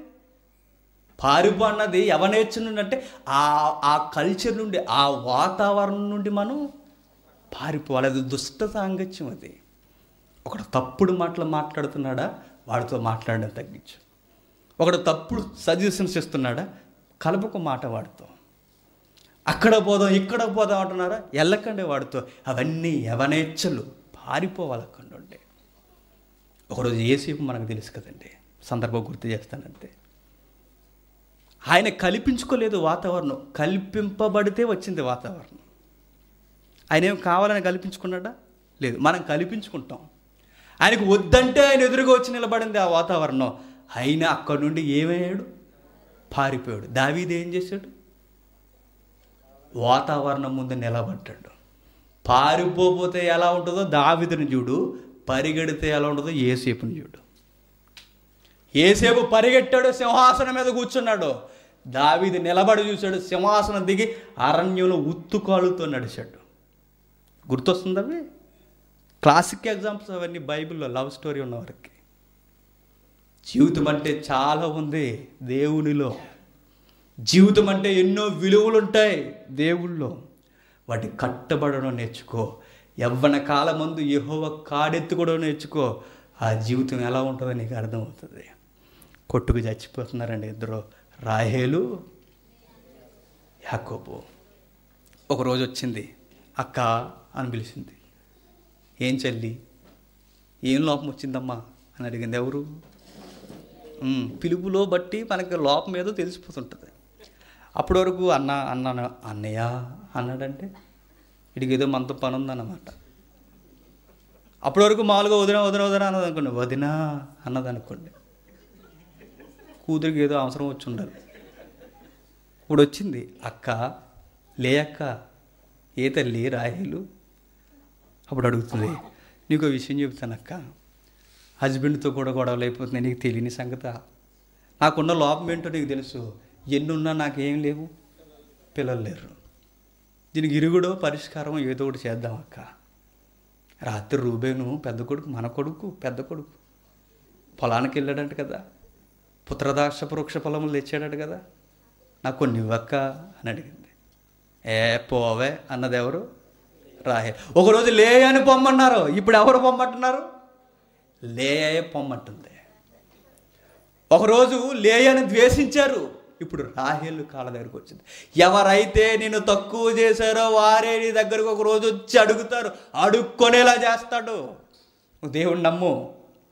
ఎవరైతే నిన్ను వద్దన్నారో ఒకరోజు వాళ్ళే నీ దగ్గరకు ఎదుక్కుంటూ వస్తారు. లేయను తక్కువ చేశారు, హేళన చేశారు, అవమానించారు. ఈరోజు లేయా దగ్గరికి వచ్చి సిగ్గుమాలిన ముఖంతో అడుగుతుంది, అక్క నీ పుత్రదాక్ష వృక్షపలు నాకు పెట్టవా అని. చూడండి వచనం చూడండి, అదే 30వ వచనం 14వ వచనం 30 అధ్యాయం 14వ వచనం. గోధుమల కోత కాలములో రూబేను వెళ్ళి పొలములో పుత్రదాక్ష వృక్షపు పండ్లు చూసి తన తల్లి అయిన లేయకు తెచ్చి ఇచ్చెను. అప్పుడు రాహేలు నీ కుమారుని పుత్రద్రాక్ష వృక్ష పండుల్లో కొన్ని నాకు దయచేయమని లేదు అనగా, ఆమె నా భర్తను తీసుకుంటువే, అది చాలదా? ఇప్పుడు నా కుమారుని పుత్రద్రాక్ష వృక్ష పండ్లు తీసుకుందువా అని చెప్పాను. అందుకు రాహేలు, కాబట్టి నీ కుమారుణ్ణి వృక్ష పండ్లు నిమిత్తము అతడు ఈ రాత్రి నీ దగ్గర బస చేయవచ్చు, నీతో ఉండవచ్చు. ఏమంటుందో చూసారా? అంటే పిల్లలు పుట్టకపోయేసరికి ఎవరిని సంప్రదిస్తుందో తెలుసా రాహేలు? అదేంటంటారు దాన్ని? ఆయుర్వేదం నిపుణుల్ని సంప్రదిస్తుందండి. ఆయుర్వేదమే కదా అది. పుత్రదాక్ష వృక్ష పండ్లు తింటే పిల్లలు పుడతారని చెప్పారు సమాజంలో ఎవరో. అందుకే పిల్లలు పుట్టకపోయేసరికి ఎక్కువ మంది మనకి ఇచ్చే సజెషన్స్ ఏంటో తెలుసా? ఆయుర్వేదం వాడండి, పిల్లలు పుడతారు. పిల్లలు పుట్టకపోయేసరికి మనం చెప్పేది ఏంటో తెలుసా? పలానా డాక్టర్ని సంప్రదించండి, పిల్లలు పుడతారండి. నేను చెబుతున్నాను, నువ్వెవరిని సంప్రదించినా దేవుని సెలవలేందే పిల్లలు పుట్టరగాక పుట్టరు. డాక్టర్ ఏం చేస్తాడు? ఏమీ చేయలేడు. దేవుని సెలవలేందే పుట్టడం అనేది అసంభవం. రాహేలు పిచ్చి పనులు చేస్తుంది. వైద్యం చేయించుకుంటే ప్రకృతి సంబంధమైన ఆ వరాలని, ఆ ఫలాన్ని తింటే నాకు పిల్లలు పుడతారనుకుంటుంది. ప్రకృతి వైద్యాన్ని సంప్రదిస్తుంది. ప్రకృతి వైద్యాన్ని సంప్రదించిన పిల్లలు పుట్టలేదు రాహేలుకి. వాడింది మెడిసిన్ వాడింది. ఈ చిత్రం ఏంటో తెలుసా? ఆ రోజు ఆ రాత్రి ఆ పండ్లు తింటే నాకు రిజల్ట్ వస్తుంది అనుకుంది రాహేలు. కానీ మరలా రిజల్ట్ వచ్చింది ఎవరికో తెలుసా? లేయాకి తెలుసు. దెబ్బ మీద దెబ్బ లెగకుండా కొడుతున్నాడు దేవుడు. ఎందుకు?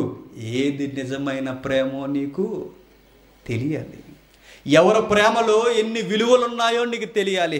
మరలా లేయా గర్భవతి అవుతుంది. మరలా రాహేలు గొడ్రాలుగానే మిగిలిపోతుంది. ఒకరోజు తీవ్రంగా ఆలోచించింది, నాకెందుకు పిల్లలు పుట్టడం లేదనేసి. నా అక్కకెందుకు ఇంతమంది పిల్లలు పుడుతున్నారు, నాకెందుకు పిల్లలు పుట్టడం లేదు. ఆలోచించి ఆ రోజు అడిగింది. ఎవరినైతే అడగాలో ఆయన్నే అడిగింది. మార్పు వచ్చింది. నిజమైన ప్రేమ యాకోబులో లేదు, ఆయన ప్రేమ దేవునిలో ఉంది అని అర్థం చేసుకుంది. అప్పుడు ఏం చేస్తుందో చూడండి, 21వ వచనం. ఆ తరువాత ఆమె కుమార్తెను కని ఆమెకు దేనాన్ని పెట్టును లేయే మరలం దేవుడు రాహేల్ని జ్ఞాపకం చేసుకుని ఆమె మనవి విని ఆమె గర్భము తెరిచెను. అక్కడ మాట జాగ్రత్తగా అబ్జర్వేషన్ చేయండి. దేవుడు రాహేల్ని జ్ఞాపకం చేసుకొని ఆమె మనవి విని మనవి ఈక్వల్ టు ప్రార్థన. ఇప్పుడు ఎవరికి ప్రార్థన చేస్తుంది? దేవునికి ప్రార్థన చేసింది. ఇదేదో మొదట్లోనే చేస్తే బాగుండేదంటే. అన్ని సంప్రదింపులు అయిపోయినాయి. చివరకు కుదేలు పడిపోయి అర్థమైంది, మా అక్కకి సహాయం దేవుని దగ్గర నుండి వచ్చింది. ఇప్పుడు నేను మనవి చేయవలసినది యాకోబు దగ్గర కాదు, ఎవరి దగ్గర? దేవుని దగ్గర. అర్థమైంది. ఎప్పుడైతే దేవుడిని అడిగిందో దేవుడు గర్భాన్ని తెరిచాడు. ఈ కాంటెక్స్లో, ఈ సందర్భంలో మనకు అర్థమవుతుంది ఏది నిజమైన ప్రేమ. దేవుని ప్రేమే నిజమైన ప్రేమ. మరొక మంచి సందర్భం చూసి తెర మీద మనం పాట చూద్దాం. ఆదికాండం 34వ అధ్యాయం. అదే ఆదికాండం 34వ అధ్యాయం మొదటి వచనం నుండి. లేయా యాకోబునకు కనిన కుమార్తె దీనా ఆ దేశపు కుమార్తెలను చూడవెళ్ళెను. ఆ దేశము నేలిన హివ్వీడైన హామోరు కుమారుడగు షెకెము ఆమెను చూసి ఆమెను పట్టుకొని ఆమెతో సైనించి ఆమెను అవమానపరిచిన ఒక రాజు కొడుకు ఇశ్రాయేలు కుమార్తెని బాహాటంగా అవమానిస్తున్నాడు. దేనా చేసిన తప్పేంటో తెలుసా? అలా తిరిగి వద్దాం అనుకున్నది. బయటికి వెళ్ళిందన్నమాట. వెళ్ళి పరాయి దేశంలోకి వెళ్ళి పరాయి దేశపు కుమార్తెలతో స్నేహం చేయాలనుకుంది. ఒక విషయం గుర్తుపెట్టుకో, విశ్వాసి కాని వారితో స్నేహబంధాలు చేయడానికి ముందుకెళ్ళకూడదు. ఎందుకంటే ప్రమాదాలు పొంచి ఉంటాయి. లేయా కుమార్తె దేనా చేస్తున్న తప్పేంటో తెలుసా? పరాయి దేశానికి వెళ్ళింది. పరాయి దేశానికి వెళ్ళిన తర్వాత ఆ దేశపు కుమార్తెలు ఎలా ఉన్నారో చూడాలనుకుందట. దేశపు కుమార్తెలు ఎలా ఉంటే ఇవిడికి ఎందుకు? అదే తప్పటడుగు. చూడడానికి వెళ్ళింది. ఆమె ఎవరినో చూడాలనుకుంది. ఈమెను ఒక దుష్టుడు చూశాడు. దుష్టపు తలంపులతో ఒక పురుషుడు చూశాడు. వెంటనే అనుకున్నాడు, ఈ అందాన్ని నేను ఎలా అయినా అనుభవించాలనేసి. ఎక్కడికక్కడే వెంటనే ఆ జీవితం చిదిగిపోయిందండి.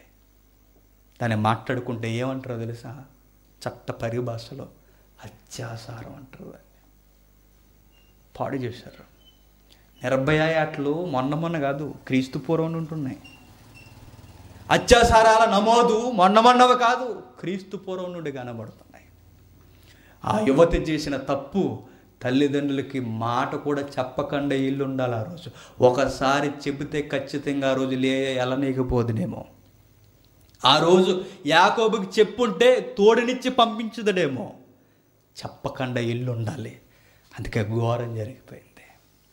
వెంటనే జరిగిన తర్వాత ఆ కుమార్తెని ఈ కుమారుడు సైనించిన తర్వాత వాడుతున్న పదం ఏంటో చూడండి, ఎంత విచిత్రంగా ఉంది. అతని మనసు యాకోబు కుమార్తె అయిన దేనా మీదనే ఉండెను. అతడు ఆ చిన్నదాన్ని ప్రేమించి ఆమెతో ప్రీతిగా మాట్లాడి ముందు ఏం తన్నుకొచ్చింది? కామం. ఆ కామం ఇంకా తన మీద రగులుకుంటున్నప్పుడు తనతో ప్రేమగా మాట్లాడుతూ తగిలించిన పదమేంటి? ప్రేమ. ఇక్కడేసిన ఆ యువకుడేసిన తప్పటడుగు ఊరిని వల్లకాడి చేసి పాడేసింది. ఇంటికి వెళ్ళినారా చదవండి. అన్నలందరూ పగబెట్టి చివరకు ఊరినే తగలెట్టి పాడేశారండి. ఒక 15 సంవత్సరాల క్రితం ఒక విచిత్రమైన నుంచి వచ్చింది, మీరు చదివేరలేదు. ఒక ఆడకూతురు చేసిన తప్పుకి శ్రీకాకుళం జిల్లానే లేచిపోయే రోజులు వచ్చేసినాయి. అప్పుడు తెలుసా మీకు? మనం చాలా చిన్నోళ్ళం అప్పుడు. ఆ న్యూస్ చాలా కాలం అలచలు చేసింది. ఆమె చేసిన తప్పటడుగు ఊరిని వల్లకాడి చేసి పడేసింది. 2 కులాల మధ్య చిచ్చు పెట్టేసింది. తెలియక చేసిన తప్పు చివరికి సరిదిద్దుకుందాం అనుకునేసరికి పెద్దలందరూ జీవితాలు ఆవిరైపోయాడు. ఒకరు నరికేసుకున్నారు. ఎన్ని కుటుంబాలు చచ్చిపోవట్లేదండి యువత వల్ల? ఎన్ని కుటుంబాలు తన్నుకు చావటం లేదండి యువత వల్ల? లేయా కుమార్తె దేనా చేసిన తప్పు బయటికి వెళ్ళింది. ఆ తప్పు మీద మరో తప్పు చేశాడు బయట ఉన్నవాడు. ఈ తప్పుని సరిదిద్దుకుందాం అనుకుంటున్నాడు. సరిదిద్దుకుందాం, తనను పెళ్లి చేసుకుందాం, నా తప్పుని మరలా సరి చేసుకుందాం అనుకునేంత లోపే జరగాల్సిన ఘోరం అంతా జరిగిపోయింది. తండ్రి కుటుంబాన్ని, స్వజనులందరినీ ఇశ్రాయేలు పురుషులు వచ్చి కత్తివాత చంపేశారు. మొదటిసారి పెళ్లి చేసుకుంటాను అడిగితే ఎంత బాగుండేదండి. అప్పుడు తప్పు చేశారు. తప్పు చేసి సరి చేసుకుందాం లే అనేసరికి చాలా జరిగిపోవాల్సిన ఘోరాలు జరిగిపోతాయి. ఒక సాంగ్ చూద్దరు కానీ, ప్రేమ అనే మాయలో పడింది ఒక పసి కోన ఆడకూతురు. తల్లిదండ్రుల ప్రేమను మర్చిపోయి బయటికి వెళ్ళి తిరుగుతున్నప్పుడు ఆ ప్రేమలో విలవిలలాడుతూ అదే జీవితం అనుకుంది. చివరికి తిరిగి వచ్చేసరికి తన జీవితం ఏమైపోయిందో ఈ చక్కటి దృశ్యాన్ని చూడండి. మరొక సందర్భంతో కలుసుకుందాం. Lights off.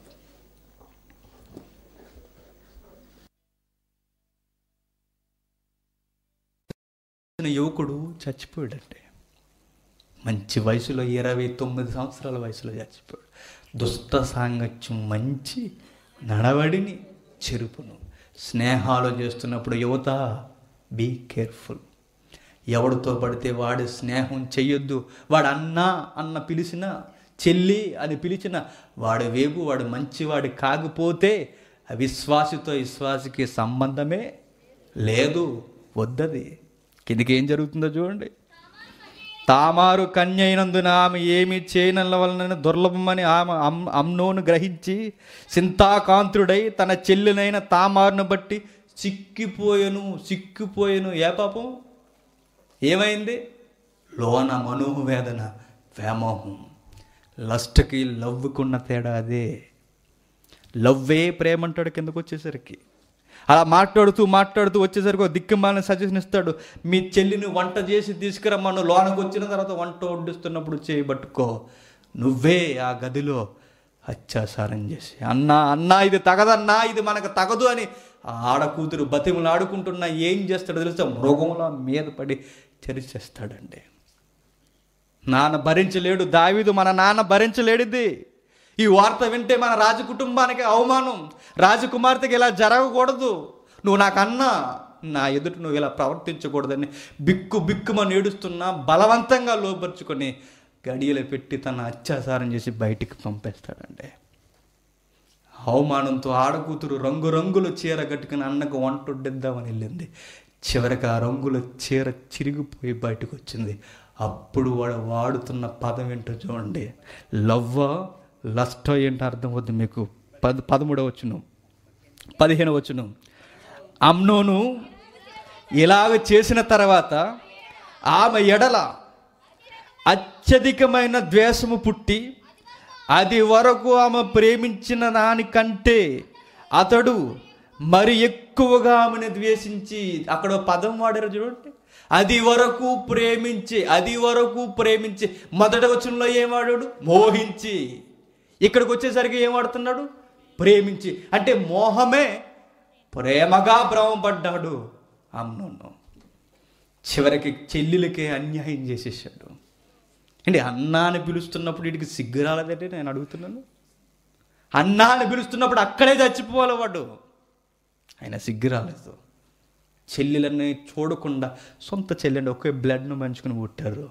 చర్చేసి రక్తం పంచి పుట్టినోడు ఎలా ఉన్నాడంటే, బయటోడు అన్నాన్ని పిలిస్తే ఎట్లా నవ్వుతున్నావు చెల్లి, ఎట్లా నవ్వుతున్నావు?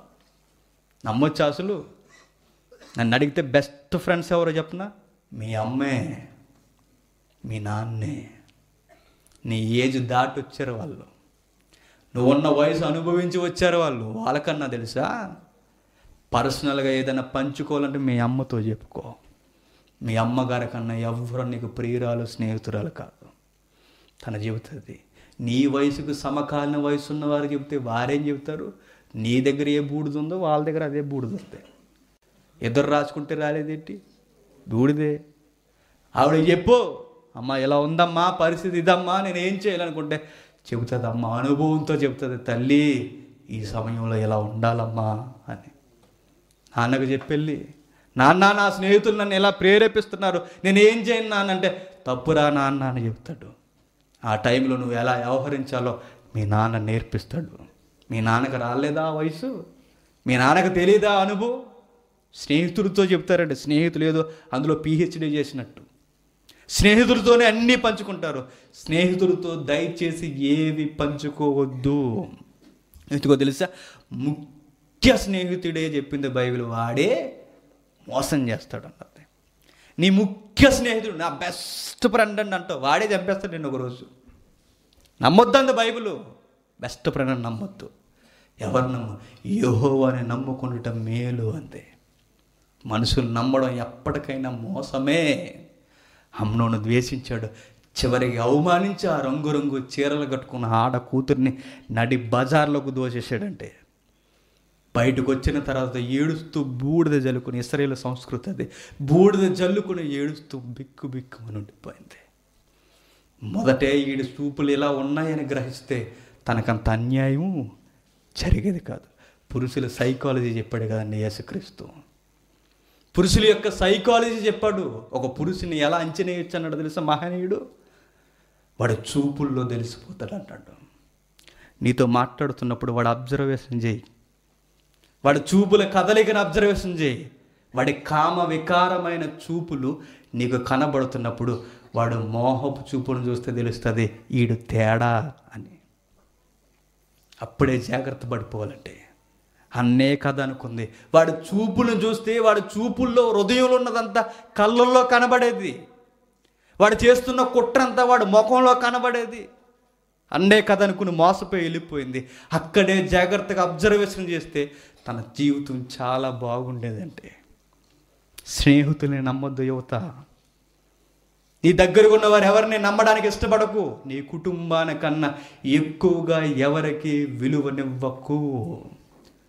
దావీదు లాంటి రాజుకే కలంకం తెచ్చిన పిల్లలు ఉన్నారంటే మన పిల్లలు తయారు అనుకోవద్దు.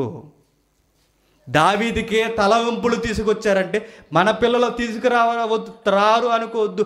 దివారాత్రులు బైబిల్ చదివేవాడికి, బైబిల్ ధ్యానించేవాడిని కుటుంబానికి అలాంటి గతి పట్టిందంటే అప్పుడప్పుడు బైబిల్ ధ్యానించే మన కుటుంబానికి ఏ గతి పడుతుందో ఆలోచించండి.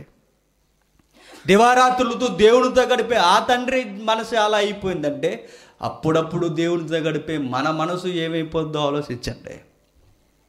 ఎప్పుడు పిల్లలు తల్లిదండ్రులను అబ్జర్వేషన్ చేస్తుంటారు. ఈ మధ్యకాలంలో ఒక వీడియో వచ్చింది వాట్సాప్లో. వాళ్ళ అమ్మని అబ్జర్వ్ చేస్తుంది. ఎంత పిల్లండి, 1 year 2 years ఉంటే అంతే, చిన్న పిల్ల, బుల్లి చేతులు వేసుకుని ఉంది. వాళ్ళ అమ్మ అలా వెళ్ళేసరికి ఆ స్టూల్ మీద కూర్చుని వాళ్ళ అమ్మ వదిలేసిన పాత్రలు తోముతుంది. అలా చూసారా వీడియో? అది చిన్ని చేతులు చిన్న సబ్బు పెట్టి అలా తోముతూ ఉందండి. అంటే అమ్మని చూస్తుంది, చాలా సీరియస్గా తోమేస్తుంది. ఆవిడ వీడియో తీసిన అనవసరం, ఆవిడకి సీరియస్గా తోమేస్తుంది. ఎందుకంటే అమ్మని చూస్తుంది అన్నమాట, అబ్జర్వేషన్ చేస్తుంది. అమ్మని అలా చూస్తుంది. పిల్లలు తల్లిదండ్రులను చూస్తూ ఉంటారు. అప్పుడప్పుడు నాన్న బయటకు వెళ్ళినప్పుడు నాన్న చెప్పులు వేసుకోవడం, అప్పుడప్పుడు నాన్న బయటకు వెళ్ళినప్పుడు నాన్న షర్ట్ వేసుకోవడం, అప్పుడప్పుడు నాన్న బయటకు వెళ్ళినప్పుడు నాన్న వేసుకున్న ప్యాంట్ వేసుకోవడం, అప్పుడప్పుడు నాన్న బయటకు వెళ్ళినప్పుడు నాన్న పెట్టుకునే కళ్ళద్దాలు పెట్టుకోవడం. పిల్లలు ఇమిటేట్ చేద్దాం అనుకుంటారు తల్లిదండ్రులని. నువ్వు మన్ని చెడు పనులు చేసి పిల్లలకు మంచి మాటలు చెప్పాలనుకుంటే వింటారనుకుంటున్నావా? వినరు. నువ్వు మంచిగా వారి మధ్య విలువలు కనపరచు, నీ మాట తూచా దప్పకుండా బాటేస్తారు. ఈ కుటుంబంలో ఘోరాతి ఘోరమైన ఘోరం జరిగిపోయింది. నాశనం అయిపోయారండి. నిజమైన ప్రేమను ఈ యువత గుర్తించలేకపోతుంది. సామెతల గ్రంథంలో విలువ కలిగిన ఒక మాట జ్ఞాని అయిన సొలొమోను తెలియజేశాడు. ఆ మాట చూసి ముగింపుకు మనం వెళదాం. సామెతల గ్రంథం 8వ అధ్యాయం, సామెతల గ్రంథం 8వ అధ్యాయం 17వ వచనం. నన్ను ప్రేమించే వారిని నేను ప్రేమించుచున్నాను. ఏమంటున్నాడు చూసారా? దేవుడే అంటున్నాడండి. నన్ను ప్రేమించేవారిని నేను ప్రేమిస్తున్నాను. నువ్వు నన్ను ప్రేమించు, నేను నిన్ను ప్రేమిస్తాను అన్నాడు. అది పాత నిబంధనలో. కొత్త నిబంధనకు వచ్చేసరికి నువ్వు ప్రేమించకపోయినా ప్రేమించాడు. ప్రేమకు అర్థం చెప్పాడండి బైబిల్లో. బైబిల్ రచయితలు దేవుని ప్రేమను వర్ణిస్తున్నప్పుడు నువ్వు గదిలో కూర్చుని బైబిల్ చదివితే నీకు మనసు ఉంటే ఏడ్చేస్తావు తెలుసు. తండ్రి నన్ను ఎంతగా ప్రేమిస్తున్నావా అనేసి. బైబిల్లో దేవుని ప్రేమ బరువు మనకు అర్థమైతే ఇక దేనిని మనకు ప్రేమించాలనిపించదండి. ఎంతగా ప్రేమించాడో తెలుసా? నిన్ను నన్ను దగ్గర చేసుకోవడానికి తన ప్రియ కుమారుని భూమి మీదకి పంపి బలి చేసాడు మన కొరకు. అది ప్రేమ అంటే. మనల్ని సంపాదించుకోవడానికి, మనల్ని కాపాడుకోవడానికి ప్రియ కుమారుని భూమి మీదకి దించేశాడంటే, చంపేశాడు. ఆకాశానికి భూమికి మధ్యన వేలాడుతూ కేకలు వేస్తున్న తండ్రి అయిన దేవుడు యేసుక్రీస్తు స్వరాన్ని తండ్రి అని పిలుస్తున్న ఆ స్వరాన్ని కూడా వినలేదు పరమందున్న తండ్రి. ఎందుకో? ప్రేమ. నువ్వంటే ప్రేమ, పిచ్చి ప్రేమ ఆయనకి. నువ్వు ఆయన పట్టించుకోవు, ఆయన మాటలు చదవు, కనీసం మోకాలు వేసి ఆయనతో మాట్లాడడానికి ఇష్టపడు. అయినా నిన్ను ప్రేమిస్తాడు. నువ్వు మార్గాన్ని వెళుతున్నప్పుడు నేను చూస్తాడు, ఇంటికి వస్తున్నప్పుడు నేను చూస్తాడు. మధ్యాహ్నం భోజనం పెట్టేది ఆయనే, మీ అమ్మ కాదు క్యారేజీ పెడుతుంది నీకు ఉదయకాలపు టిఫిన్ పెట్టేది ఆయనే. ఆయన సెలవు లేదే ఎవడో భోజనం చేయలేడని ఉంది బైబిల్లో. ప్రతి మెతుకు తింటున్నావంటే నువ్వు ఆయన పట్టించుకోకపోయినా నిన్ను 3 పూట్ల పోషిస్తున్నాడు. నువ్వంటే ఆయనకి గిట్టకపోయినా, నువ్వంటే ఆయన పట్టించుకోకపోయినా నీకు ఆయుష్నిస్తున్నాడు, ఆక్సిజన్ ఇచ్చి నిన్ను భూమి మీద బంతుల్లా తిరగనిస్తున్నాడు. ఎక్కడ అర్థం చేసుకుంటుందండి ప్రేమ? ఎత్తు పట్టుకున్నాడు కదండి విశ్వంలో మనల్ని, బిగించాడు. అయినా వదిలేసాడు, అయినా చూస్తున్నాడు, ఇంకా చూస్తున్నాడు, ఇంకా తిరగడం లేదు. ఒకరోజు ప్రేమను, పరిపూర్ణమైన ప్రేమను తెలియజేయడానికి దేవుడు లోకముని ఎంతో ప్రేమించాడు అన్నాడు. బైబిల్ రచయిత అన్నాడు, ఎంతో ప్రేమించడం అంటే ఏంటండి అని అడిగితే అన్నాడు, తన ప్రియ కుమారుని ఇచ్చేసాడు అన్నాడు. అది ఎంతో ప్రేమించడం అంటే. దేవుడు ఎంతో ప్రేమించాడు. దాని వర్ణన ఎలా తెలియజేశాడో తెలుసా గ్రంథకర్త? తన ప్రియ కుమారుని మనకి ఇచ్చేసాడండి.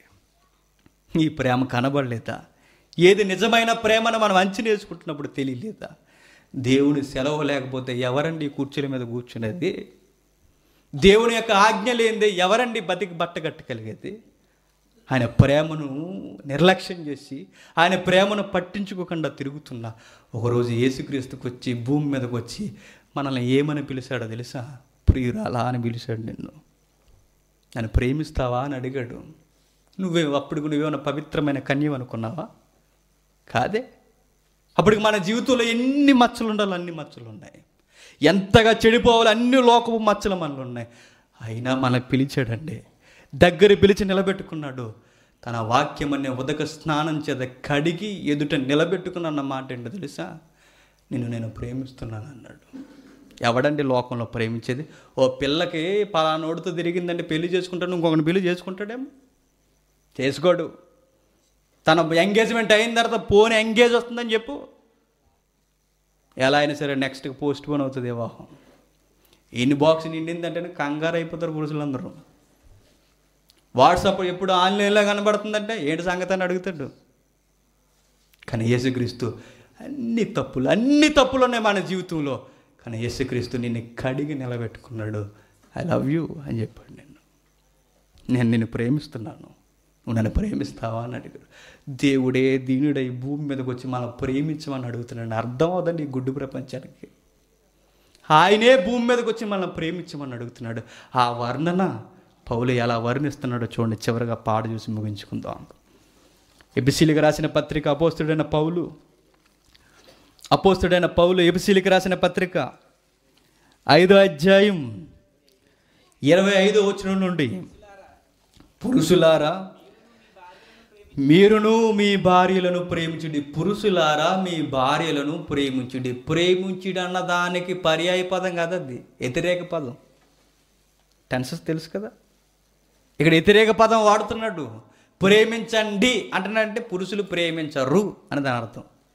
మరి మొదట్లో ప్రేమిస్తారు, పెళ్ళైన కొత్తలో ప్రేమిస్తారు, ఆ తర్వాత భార్యను ప్రేమించరు. అదే చెప్తున్నాడు. ప్రేమ అంటే ఏంటో తెలియజేస్తున్నాడు. పురుషులారా మీ భార్యలను ప్రేమించండి. అది లవ్వా అరేంజ్డా ఏదో ఒకటి చెబుతున్నాడు. పురుషులారా మీ భార్యను ప్రేమించండి. పురుషులు అడుగుతున్నారు, మాకు ప్రేమించడం అంటే ఏంటో తెలియట్లేదండి అని. అప్పుడు చెప్పాడు ఎలా ప్రేమించాలో తెలుసా భార్యల్ని. చెబుతున్నాడు కిందకి.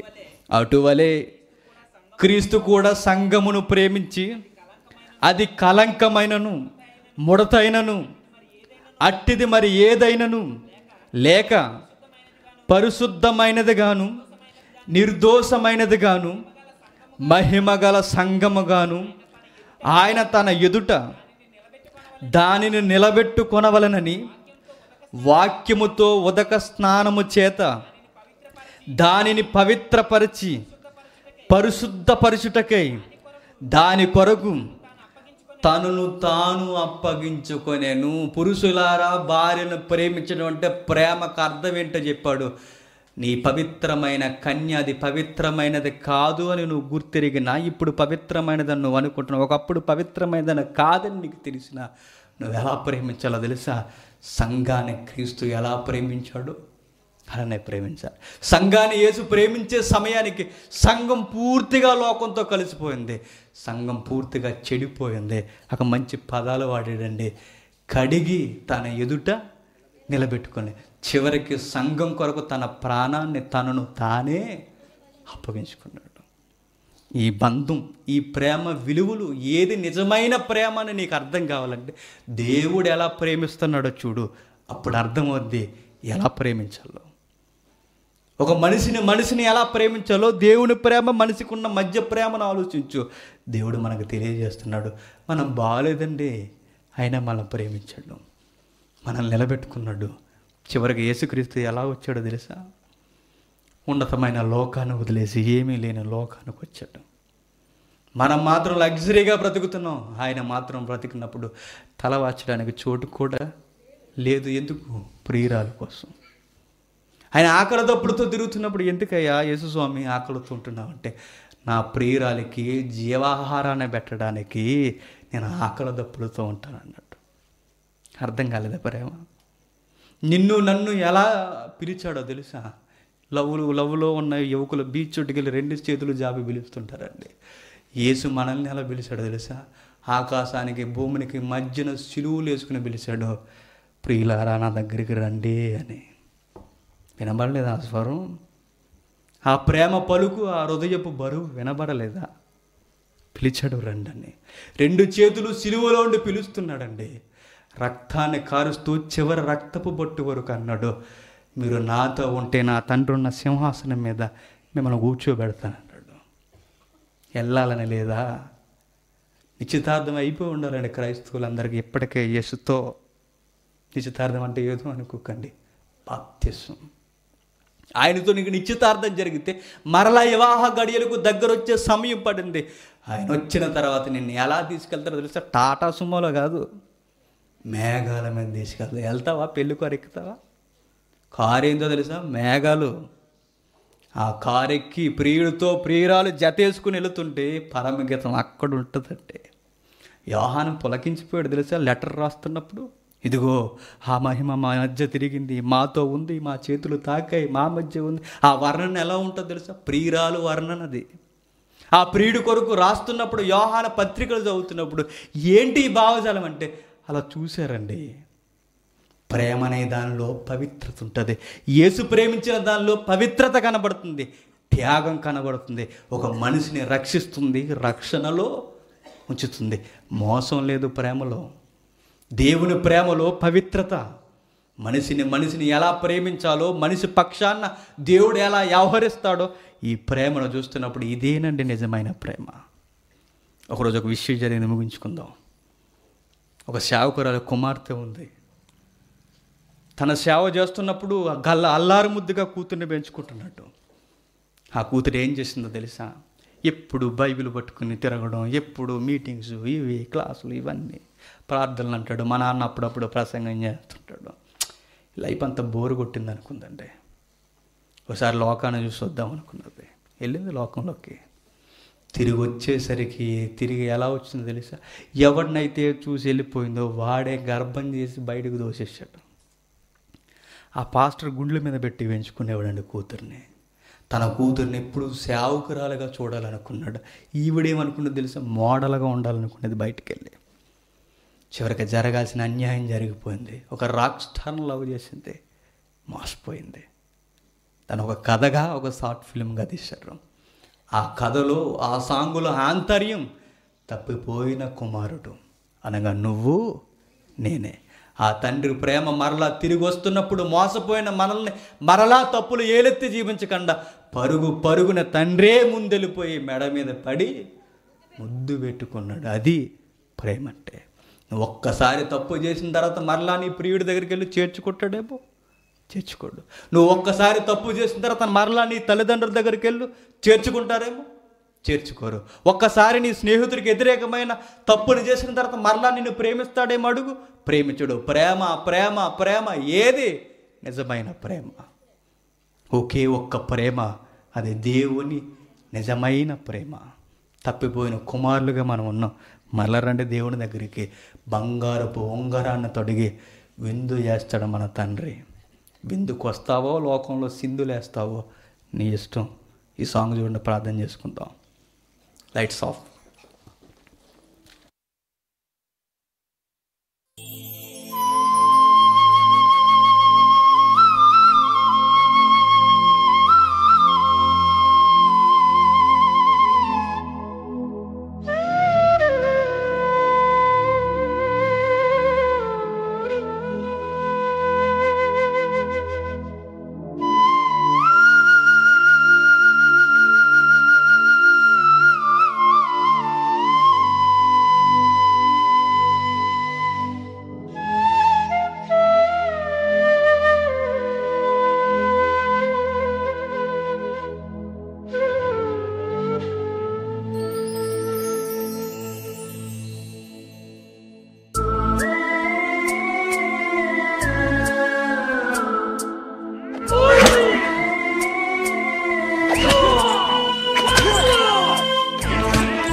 ఎంత ఘోరమయ్యా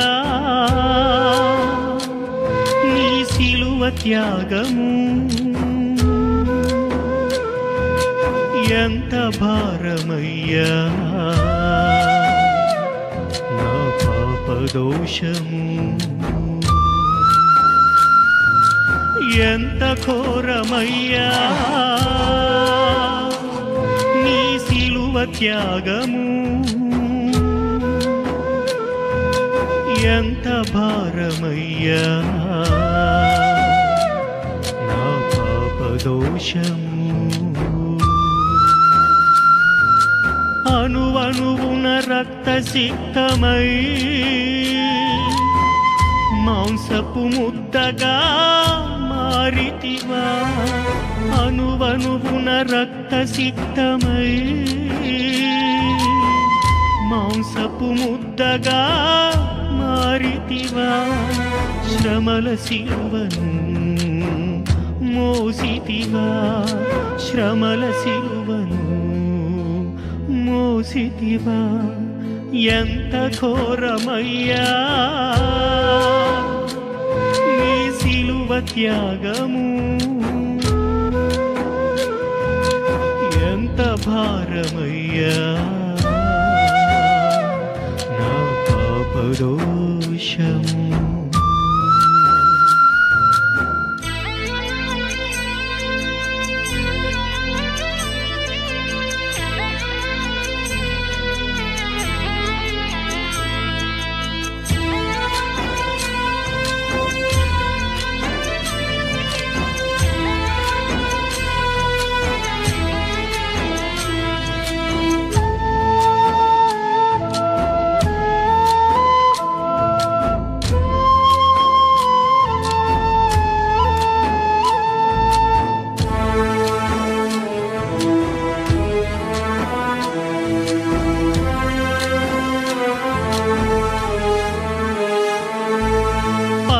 తండ్రి చిత్తము నెరవేర్చుట కొరకు పరము వీడి భువిపై కరుదించినవయ్యా దేవునివై ఉండి మనుషుల చేత చిత్రహింస పడినవయ్యా కురగాల దెబ్బలు కొట్టి తలకు ముళ్ళ కిరీటమెట్టి మోమునా ఉమ్మి వేసి అపహసించి నెట్టినారా నా కోసమా ఈ బలియాగము ఎవరు చేయగలరు ఇంత త్యాగము నా కోసమా ఈ బలియాగము ఎవరు చేయగలరు ఇంత త్యాగము ఎంత ఘోరమయ్యా నీ సిలువ త్యాగము ఎంత భారమయ్యా నా పాపదోషము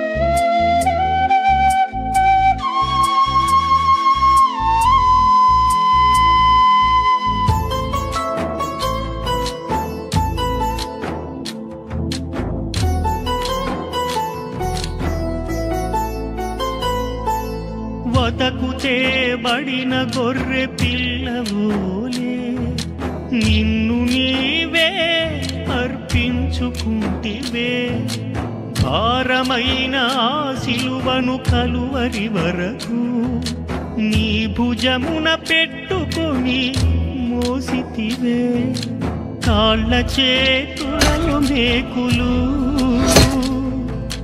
నేలపై రక్తధారలు చేదు చిరక త్రాగనిచ్చెను ప్రక్కలో పల్లెముతో పొడిచెను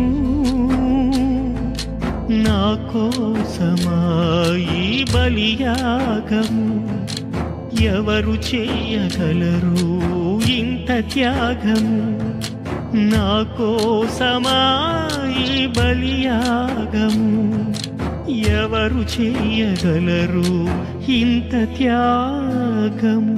ఎంత ఘోరమయ్యా నీ సిలువ త్యాగము, ఎంత భారమయ్యా నా పాపదోషము.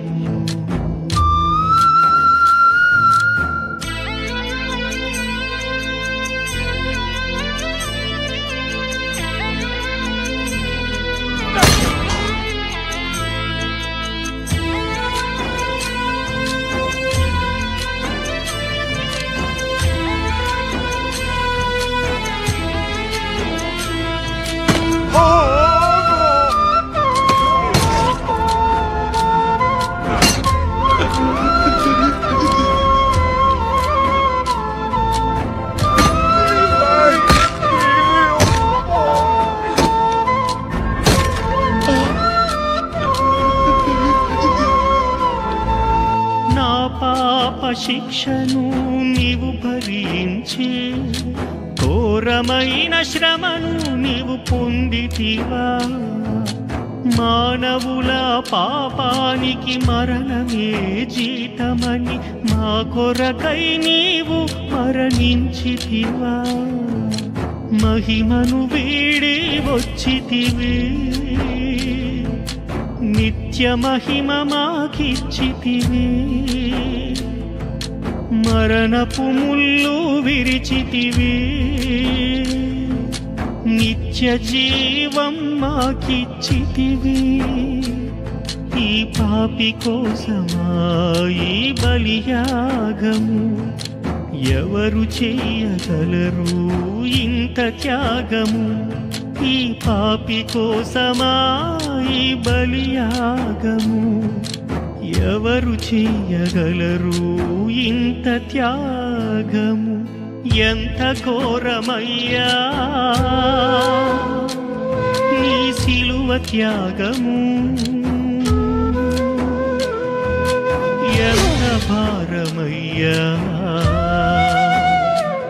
నా పాపదోషము. ఎంత ఘోరమయ్యా నీ సిలువ త్యాగము, ఎంత భారమయ్యా నా పాపదోషము.